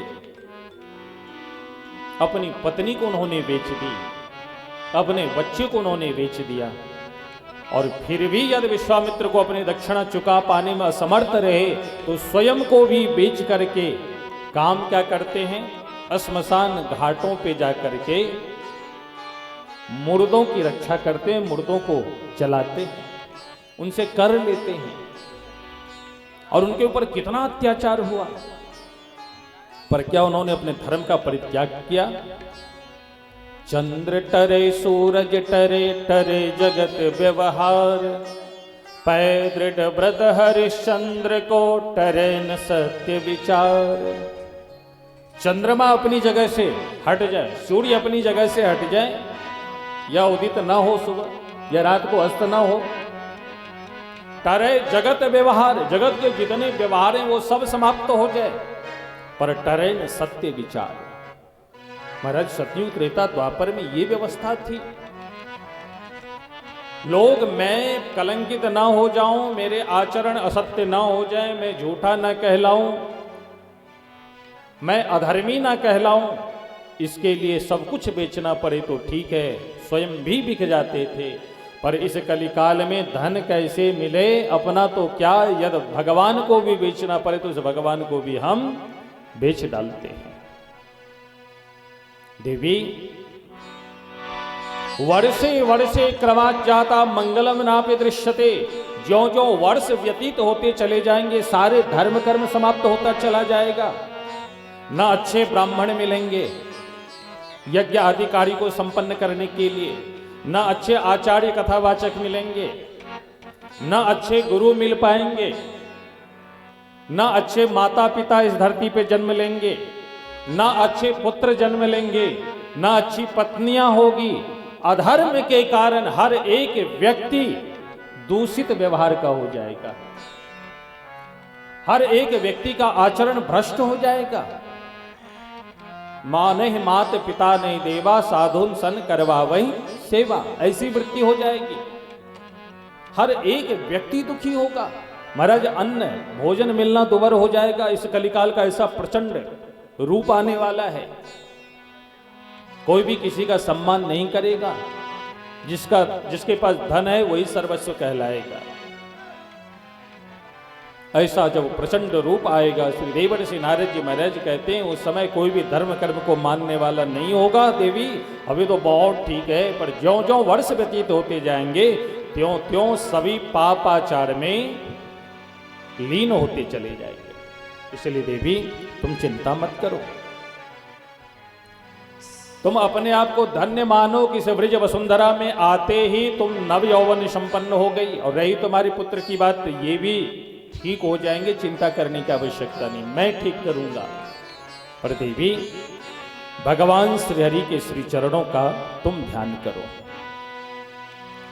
श्री भक्ति महारानी ने जब देवर्षि नारद जी के इन वचनों को सुना तो भक्ति महारानी ने कहा कि आपके दिव्य वचन को सुनकर के इमम में संशयम छिंदी तदवाचा सुखितास्म्यम, मेरे सारे संशय दूर हो रहे हैं। और इतना ही नहीं, आपकी वचनों को सुनकर के मुझे बड़ा आनंद मिल रहा है कि आप बिल्कुल सत्य कह रहे हो, कटु सत्य कह रहे हो। पर भगवान मेरे इस बालक की रक्षा करो, इसकी वृद्धावस्था दूर करो। श्री देवर्षि नारद जी महाराज ने कहा देवी चिंता मत करो, मैं अभी उपाय करता हूं। और ऐसा विचार करके श्री देवर्षि नारद जी महाराज ने जो दोनों बालक जो बूढ़े हो चले थे उनके कान में वेद मंत्र का उच्चारण करते हैं, उपनिषद पाठ करते हैं, गीता पाठर मोहर मोहर, गीता पाठ करी, वह भी एक बार नहीं बारंबार। चेतना तो आती है, उठ करके खड़े भी हो गए दोनों बालक, पर अगले ही क्षण जमाई लेकर के उपहासी लेकर के धम्म से मुर्दे की भांति धरती पे गिर पड़ा। इस दृश्य को देख करके भक्ति महारानी रो पड़ती है, गुरुदेव क्या होगा। इस धरातल पे जो रहने वाले जीव हैं, यदि इनके ज्ञान समाप्त हो जाएंगे, यदि इनकी बुद्धि से वैराग्य समाप्त हो जाएंगे, तो इन जीवों का कल्याण कैसे होगा? कृपा करो।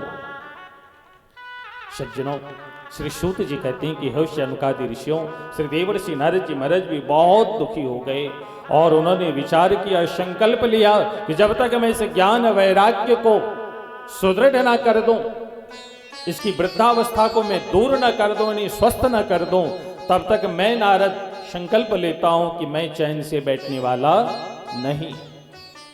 पर अगले ही क्षण देवर्षि नारद जी महाराज बड़े दुखी हो जाते हैं, चिंतित हो उठते हैं, भगवान को पुकारते हुए प्रार्थना करते हैं, भगवान रक्षा करो। यदि ज्ञान वैराग्य बूढ़े हो गए, भक्ति महारानी इस धरातल का परित्याग करके चली गई, इस संसार के जो जीव हैं इनका कल्याण कैसे होगा? आपकी आराधना करने वाला कौन रहेगा इस धरातल पे? सज्जनों, तभी आकाशवाणी होती है, व्योमवाणी तदेवाभून मारिषे खिद्यतामिति उद्यमः सफलस्तयं भविष्यति निसंशय। व्योमवाणी आकाशवाणी हुई, आकाश से आवाज आई, हे देवर्षि नारद जी महाराज, चिंता मत करें, चिंता का परित्याग करें, क्योंकि चिंता चिता के समान होती है। जब जीवन में विपत्ति आवे तो चिंता ना करें, चिंतन करें। इस चिंता से मुक्ति कैसे मिले, इस मार्ग को ढूंढने का प्रयत्न करें। उस समय अपनी बुद्धि से धैर्य धारण करें। हे नारद जी महाराज, उद्यम सफलस्तेयम, आप उद्यम करो। क्या उद्यम करें? बोले, एतदर्थम तो शतकर्म सुरर्षे त्वं समाचर। हे नारद जी महाराज, आप सत्कर्म करो। बोले, सत्कर्म किसे कहते हैं? बोलिए, मैं नहीं बताऊंगा, कोई सदनिष्ठ संत मिलेंगे, वो संत ही बताएंगे कि सत्कर्म किसे कहते हैं। आकाशवाणी लुप्त हो गई, आकाश से जो आवाज आ रही तो आवाज बंद हो गई। नारद जी महाराज विचार करने लगे, मैं समाधान तो मिला, पर समाधान बहुत अच्छी तरह से नहीं मिला मुझे, मेरा दुख दूर नहीं हुआ, क्या करूं? विचार करते हैं, चलो संतों से ये मिलेगा कि सत्कर्म किसे कहते हैं, तो चलो किसी संत को खोजा जाए। पर श्री नारद जी महाराज कहते हैं कि मैं संत को ढूंढते ढूंढते सर्वत्र परिभ्रमण किया इस धरातल पे, जहां भी गया सबसे मैंने प्रश्न करी, पर हर कोई मौनी बाबा बन जाता है, कोई मुंह घुमा के चल देता है, कोई दूर से ही देखता है तो गली रास्ते को छोड़ करके अन्य गली में घुस करके मुंह मोड़ करके चल देता है। जैसे किसी ने कर्जा लिया हो और उसे या 2-4 बार आपने धमका दी और ऐसा व्यक्ति अचानक दूर से आपको देख ले, समझ जाए कि वो आ रहा है, फिर टोकेगा 4 आदमी के सामने, तो पतली गली सो के निकल लेता है। उसी तरह से जो विद्वान लोग थे, जो थोड़ी बहुत जिनके जीवन में सिद्धि थी, उन्होंने देखा नारद जी आ रहे हैं और सबको यह ज्ञात हो गया, संपूर्ण धरती पे ये सबको ज्ञात हो गया कि सत्कर्म किसे कहते हैं। इस बात को लेकर के नारद जी सबसे प्रश्न कर रहे हैं। तो कहीं यदि उन्होंने मुझसे प्रश्न कर लिया तो लोक में मेरी इतनी प्रतिष्ठा है, और यदि मैंने उनके प्रश्नों का उत्तर नहीं दिया तो मेरी बदनामी होगी। सब लोग कहेंगे कि लो, नारद जी ने साधारण प्रश्न किया, उसका उत्तर भी नहीं दिया, ये कैसे सिद्ध बाबा है? तो महाराज दूसरी गली से ही, पतली गली से निकल जाते हैं, सामने नहीं आता। नारद जी महाराज ने कहा कि मैं इस तरह से बहुत भटका, पर कहीं भी मुझे शांति नहीं मिली। हे शनकादि ऋषियों, हे भैया, पर मैं आपको अच्छी तरह से जानता हूं। आपके दिव्य मुखारविंद से सदैव भगवन नामामृत की धारा प्रवाहित होती रहती है। हरिश शरणम हरिश शरणम हरिश शरणम सदैव आपकी जीवा रटती रहती है। और आप पूर्वजों के भी पूर्वज हैं। अवस्था तो मात्र 5 वर्ष की है, पर आप सर्व समर्थ हैं, मैं खूब अच्छी तरह से जानता हूं। अब आप ही बताएं कि सत्कर्म किसे कहते हैं। मैं भटकते भटकते भागते भागते थक सा गया हूं। अब आप मिल गए ईश्वर की कृपा से, शायद मेरे प्रश्नों का आप उत्तर अवश्य दोगे, इसलिए कृपा करो, सत्कर्म किसे कहते हैं यह बताओ। जैसे ही आपने यह प्रश्न किया तो महाराज सनक सनंदन सनातन सनत कुमार चारों भैया जोर जोर से हंस पड़े, खिल खिल खिल खिल करके। अरे नारद जी महाराज, इन बातों को लेकर के, सत्कर्म किसे कहते हैं, इन बातों को लेकर के तुम इतने दुखी हो? मुझे पता है कि सत्कर्म किसे कहते हैं। नारद जी महाराज तुरंत हाथ जोड़ के खड़े हो गए, भैया शीघ्रता से बताओ। तो श्री शनकादि ऋषियों ने कहा कि सत्कर्म किसे कहते हैं। एक बार प्रेम से बोलिए राधे राधे। तो सत्कर्म किसे कहते हैं सुन लीजिए। श्रीमद् भागवतालापः सातुगीतः शुकादिभिः। ये सत्कर्म कोई और नहीं, श्रीमद् भागवतालाप अर्थात भागवत जी जिस कथा को आप सुन रहे हैं यही सत्कर्म है, भागवत जी ही सत्कर्म है। अच्छा, बोले हाँ।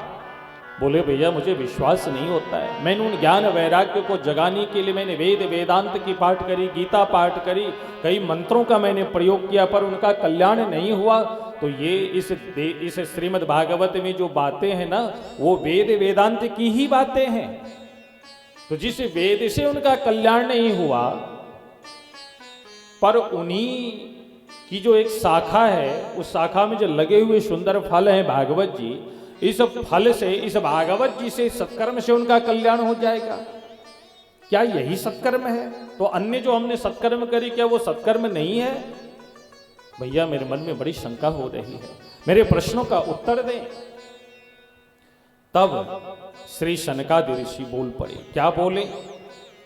बोले आमूलाग्रम रसस्तिष्ठन नास्ते न स्वाद्यते यथा। बहुत ध्यान से सुनिएगा।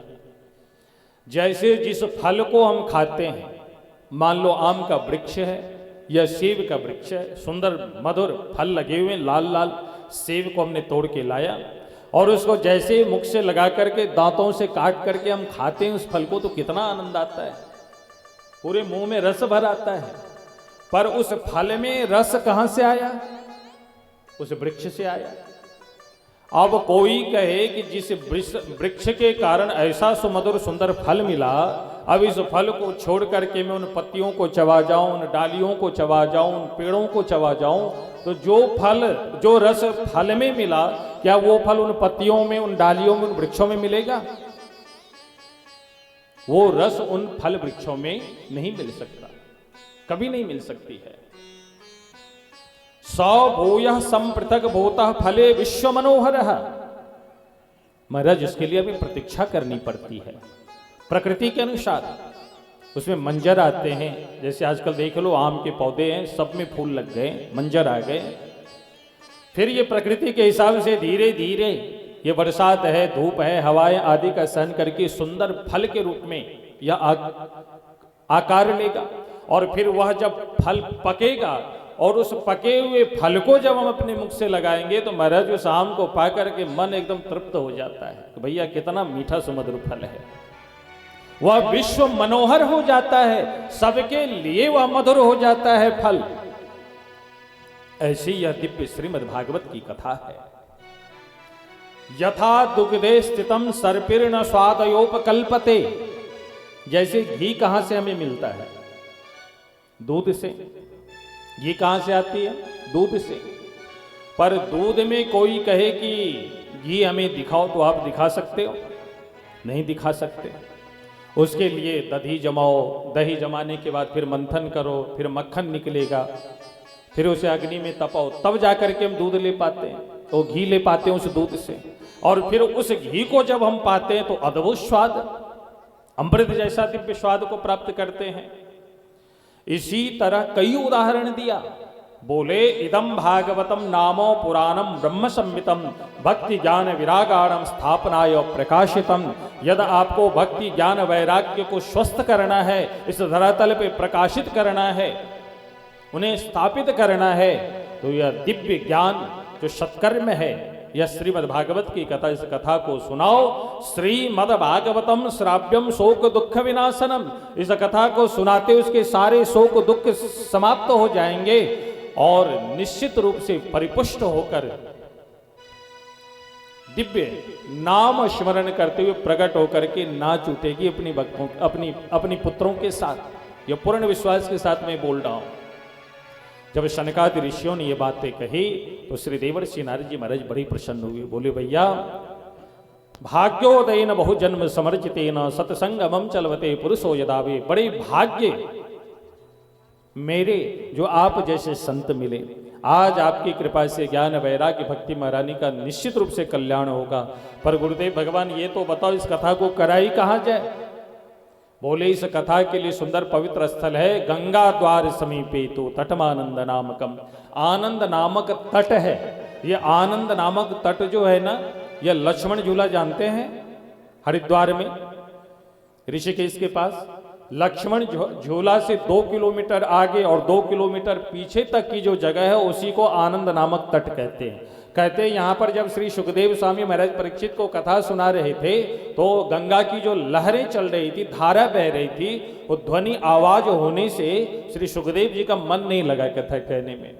तो उठ करके खड़े हो गए, ऋषियों से बोले कि भैया यहाँ से चलो कहीं दूर चलते हैं, शांति से कथा सुनेंगे। सज्जनों उसी समय गंगा मैया प्रकट हो गई। बोली सुखदेव जी कहाँ जा रहे हो? आप तो शांति से बैठ करके कथा सुनाओ, मैं अपनी धारा को शांत कर ले। तो मैं एकदम शांत हो जाती हूँ, मौन हो जाती हूँ। और आप देखना, मैंने देखा भी अपनी आंखों से। मैं 15 दिन लगातार मौन होकर के लक्ष्मण झूला के ऊपर संत में ही आश्रम है, वहीं पे मैं रह के आया हूँ। लक्ष्मण झूला से 2 किलोमीटर पहले और लक्ष्मण झूला से 2 किलोमीटर आगे तक गंगा जी एकदम स्तब्ध रूप में विराजमान होती है। धारा में आवाज नहीं होती है, बड़ी शांति से प्रवाहित होती है। तो गंगा मैया ने कहा कि आप कथा यहीं करो, मेरी धारा से कोई ध्वनि नहीं होगी। गंगा मैया शांत हो गई और उसी गंगा के पावन तट जिसको आनंद नामक तट कहते हैं, उस तट पे विराजमान होकर के श्री सुखदेव भगवान ने कथा प्रारंभ करी। और इस कथा को पान करने के लिए जो बड़े बड़े भृगु जी हैं, वशिष्ठ जी हैं, च्यवन हैं, गौतम हैं, अतिथि हैं, देवल हैं, विश्वामित्र जी हैं, शाकल्य हैं, मृकंडु मुनि हैं, पिप्पलाद हैं, व्यास जी हैं, पराशर जी हैं, सुखदेव भगवान हैं। महाराज अनेकों जो सिद्ध कोटि के संत हैं, उन्होंने जब सुना कि सनक सनंदन सनातन सनत कुमार श्री देवर्षि नारद जी महाराज को लक्ष्य करके ज्ञान वैराग्य भक्ति महारानी के कल्याणार्थ है तो श्रीमद् भागवत की कथा कहने जा रहे हैं, तो जो जहां थे वो वहीं से भाग खड़े हुए। किस लिए? कथा सुनने के लिए। महाराज ऋषियों से, श्रोता समुदाय से वह गंगा का जो पावन तट है, आनंद नामक तट है, वो लबालब भर गया।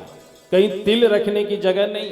इतना ही नहीं, जो वेद वेदांत हैं, मंत्र तंत्र हैं, ये सब के सब इन्होंने मूर्ति रूप धारण करी, मनुष्य का रूप धारण किया और ये सब भी भगवान की कथा सुनने के लिए उपस्थित हो गए।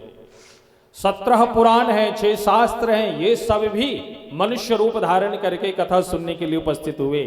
जितनी भी देव नदियां हैं, गंगा है, सिंधु है, सरस्वती है, यमुना है, गोदावरी है, नर्मदा है, कावेरी है आदि, ये सारी देव नदियां मूर्तिमंत रूप होकर के कथा सुनने के लिए स्थापित हो गई।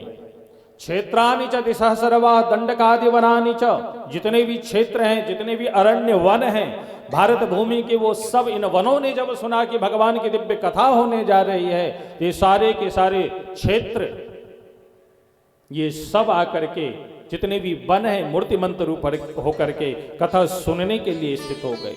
महाराज नाग, यक्ष, गंधर्व, किन्नर सब आए कथा सुनने के लिए। श्रोता समुदाय से वह आनंद नामक तट भर गया। कहीं भी तिल रखने भर की जगह नहीं। जैसे भी आजकल भीड़ देखने को मिली, कहां? प्रयागराज में कितनी भीड़ थी, सोचना पड़ रहा था किधर से जाऊं किधर से निकलूं। जो जाने वाले थे, जो आए, हमारे ये यूट्यूब जो प्रसारित इनके माध्यम से हो रही कथा, हमारे रोहित भैया हैं, ये जब आए तो आते ही बाप बाप कर रहे थे। मैंने कहा जाकर के जरा स्टेज देख लो। इन्होंने कहा मेरे में वो होश नहीं है, मैं तो बस अब जरा स्नान करके मैं जरा सोऊं, उसके बाद ही मैं 10 कदम चल पाऊंगा। जो नहीं गया वो पछताया और जो गया वो पछताया, दोनों अवस्था में। लेकिन बस सबसे बड़ी बात है, इस प्रयागराज कुंभ में दिव्य गंगा माता का दर्शन और फिर स्नान, कहना क्या है। अद्भुत पुण्य की प्राप्ति जिसकी महिमा अनंत है। माघ मकरगत रवि जब होई, तीरथ पति ही आव सब कोई।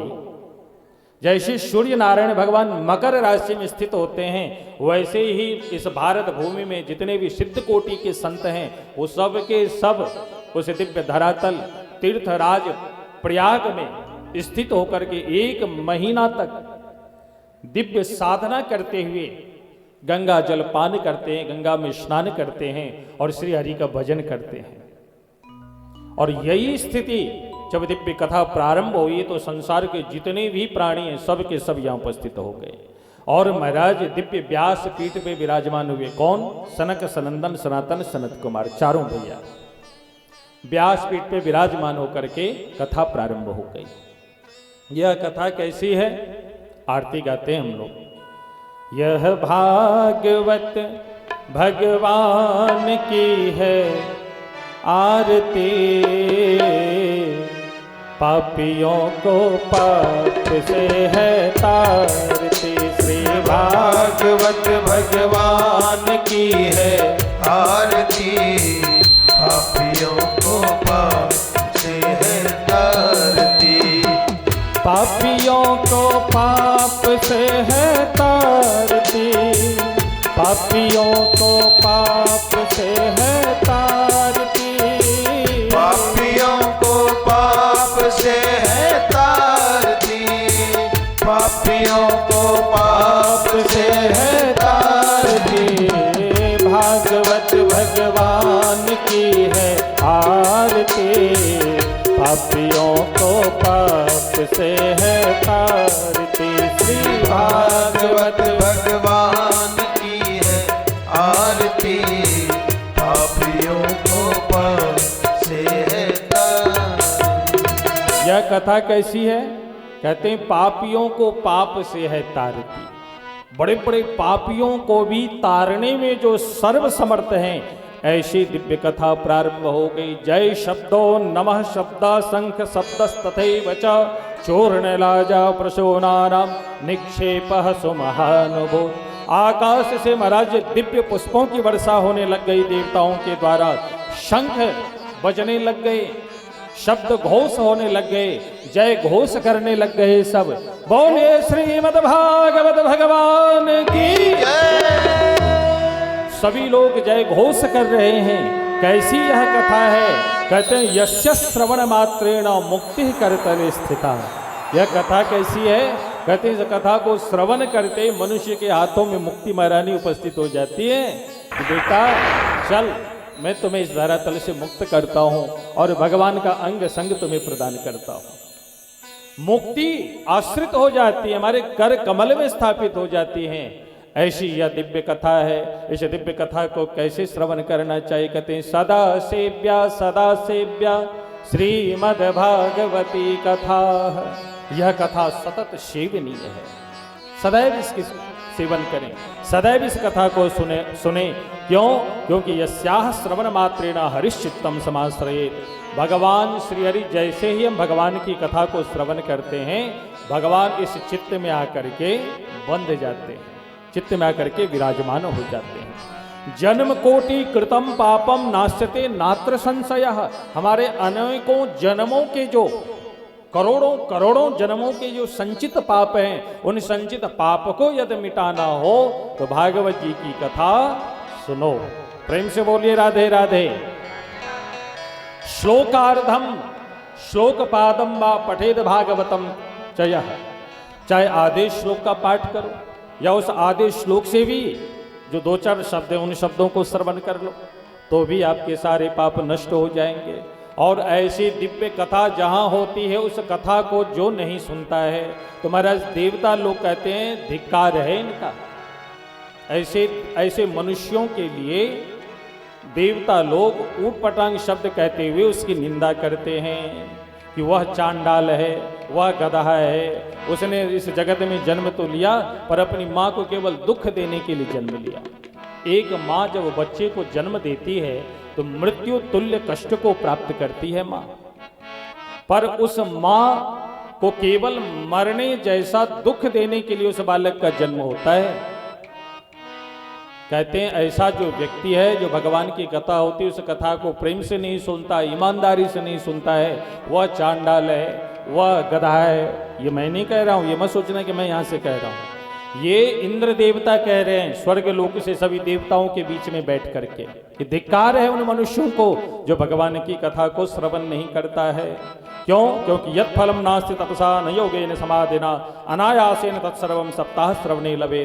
जो बड़े बड़े तप करने से जो फल नहीं मिलते, जो समाधि लगाने से जिस फल की प्राप्ति नहीं होती है, वह फल, वह दिव्य लाभ केवल अनायासेन, अनायासी भागवत जी की कथा श्रवण करने मात्र से हमें प्राप्त हो जाती है। बोलिए भक्तवत्सल भगवान की जय। और इस तरह से जब कथा प्रारंभ हुई, इस कथा को सुन करके महाराज श्रोता समुदाय तो भरे हुए हैं, अनंत श्रोता समुदाय हैं कथा सुनने के लिए। उन श्रोता के मध्य जो है, उन श्रोताओं के मध्य एक देवी दिव्य 16 श्रृंगार कर और उनके साथ 2 युवा हाथों में करताल लिए नाम संकीर्तन करते हुए प्रकट हो गए। भक्ति सुतो तो तरुणो गृहीत्वा प्रेमैक रूपा सहसा विरासे। महाराज ये कोई और नहीं, ये भक्ति महारानी है। भक्ति महारानी जो बालक बूढ़ा हो चला था, वो दोनों बालक कथा को सुन करके युवा हो गया, नव यौवन संपन्न हो गया और अपनी माँ के साथ झूम झूम करके नाम संकीर्तन गाने लग गया। क्या गा रहा है? श्री कृष्ण गोविंद हरे मुरारे नाथेति नामानि मुहुर्वदन्ति। श्री कृष्ण गोविंद हरे मुरारे, हे नाथ नारायण वासुदेव। इस दिव्य नाम संकीर्तन को करते हुए भक्ति महारानी प्रकट हुई हैं, इनके पुत्र ज्ञान वैराग्य प्रकट हुए हैं। इस दृश्य को देख करके, इस दिव्य अलौकिक नाम संकीर्तन को देख करके, सुन करके सभी मस्त हैं, सभी झूम झूम करके गा रहे हैं। आवे हम भी अपनी वाणी को विराम करते हैं और मस्ती में भक्ति महारानी के संग, ज्ञान वैराग्य के संग झूमते हुए इस दिव्य दृश्य, इस दिव्य कथा को हृदयंगम करते हुए हम सब यहाँ से प्रस्थान करें। कैसे भक्ति महारानी नृत्य करते हुए नाम संकीर्तन करती हैं अपने पुत्रों के साथ। आवे मस्ती में आनंद ले हम सब। श्री कृष्ण गोविंद हरे मुरारे, हे नाथ नारायण वासुदेव। श्री कृष्ण गोविंद हरे मुरारे, हे नाथ नारायण वासुदेव। श्री कृष्ण गोविंद हरे मुरारे, हे नाथ नारायण वासुदेव। श्री कृष्ण गोविंद हरे मुरारे, हे नाथ नारायण वासुदेव। हे नाथ नारायण वासुदेव, हे लक्ष्मी नारायण वासुदेव। हे नाथ नारायण वासुदेव, हे लक्ष्मी नारायण वासुदेव। श्री कृष्ण गोविंद जय हरे जय। मुरारे, हे नाथ नारायण वासुदेव। श्री कृष्ण गोविंद हरे मुरारे, हे नाथ नारायण वासुदेव।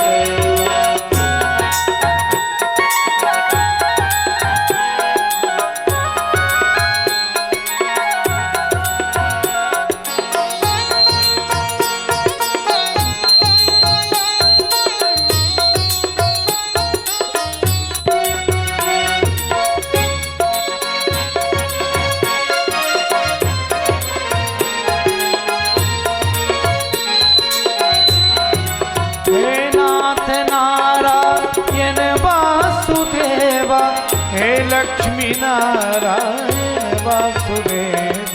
हे नाथ नारायण वासुदेव, हे लक्ष्मी नारायण वासुदेव।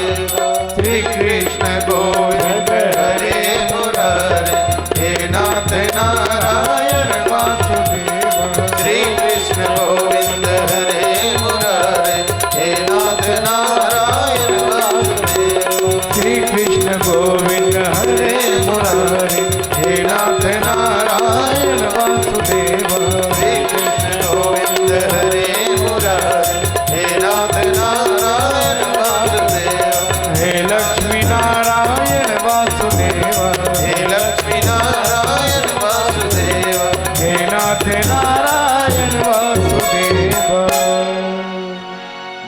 भक्तवत्सल भगवान की जय श्रीमद्भागवत भगवान की जय जय। न बोलने वालों की जय। जले निशीतले कर्णम आरार्तिके नमः ज्वालामालिन्यै नमः। सर्वोपचारार्थे गन्धाक्षतपुष्पादिकम् आरार्तिके नमः। हरिओमिदगुंहभिः प्रजननं मे अस्तुदशवीरगुं सर्वगणगुं हस्तैयात्मशनि प्रजाशनि पशुशनि लोकशन्यभयशनि अग्निः प्रजां बहुलं मे करोत्वन्नं भयोरेतो अस्मासु धत्ता। श्री भागवत भगवान की है आरती, पापियों को पाप से है तारती। श्री भागवत भगवान की है आरती, पापियों को पाप से है तारती। पापियों को पाप से है तारती, पापियों को पाप से है तारती। पापियों को पाप से है तारती, पापियों को पाप से है तारती। श्री भागवत भगवान की है आरती, पापियों को पाप से है तारती। श्री भागवत भगवान की है आरती, पापियों को पाप से है तारती।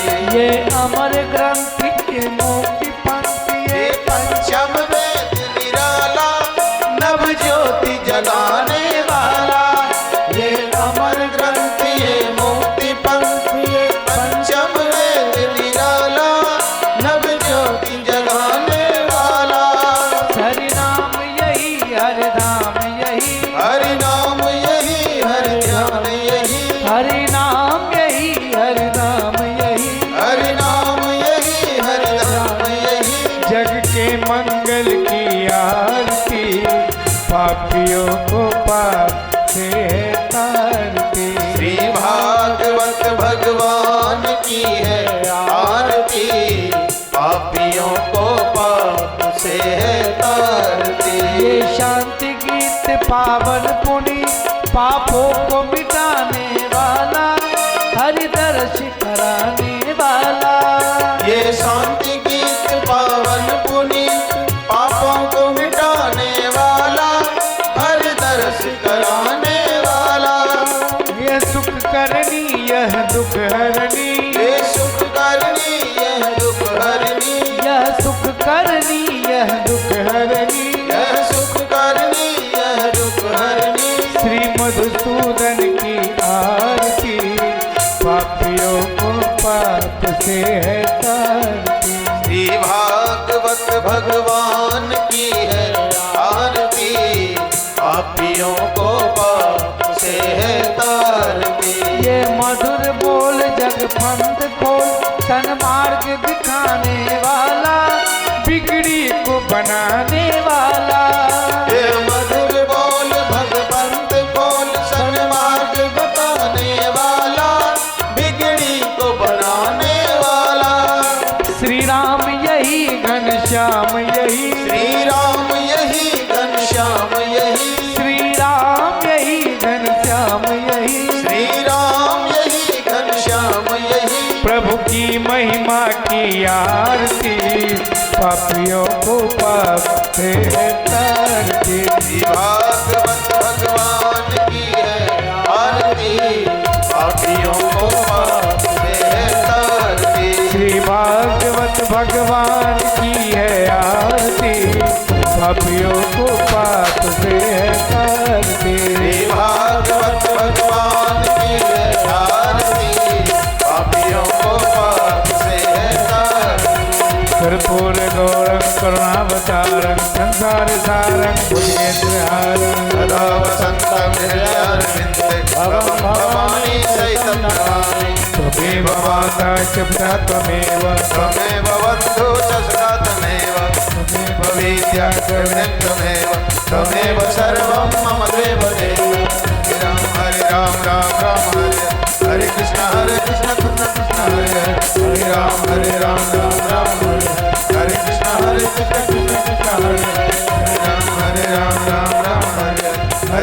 हरे कृष्ण कृष्ण कृष्ण हरे हरे राम राम राम हरे हरे हरे कृष्ण हरे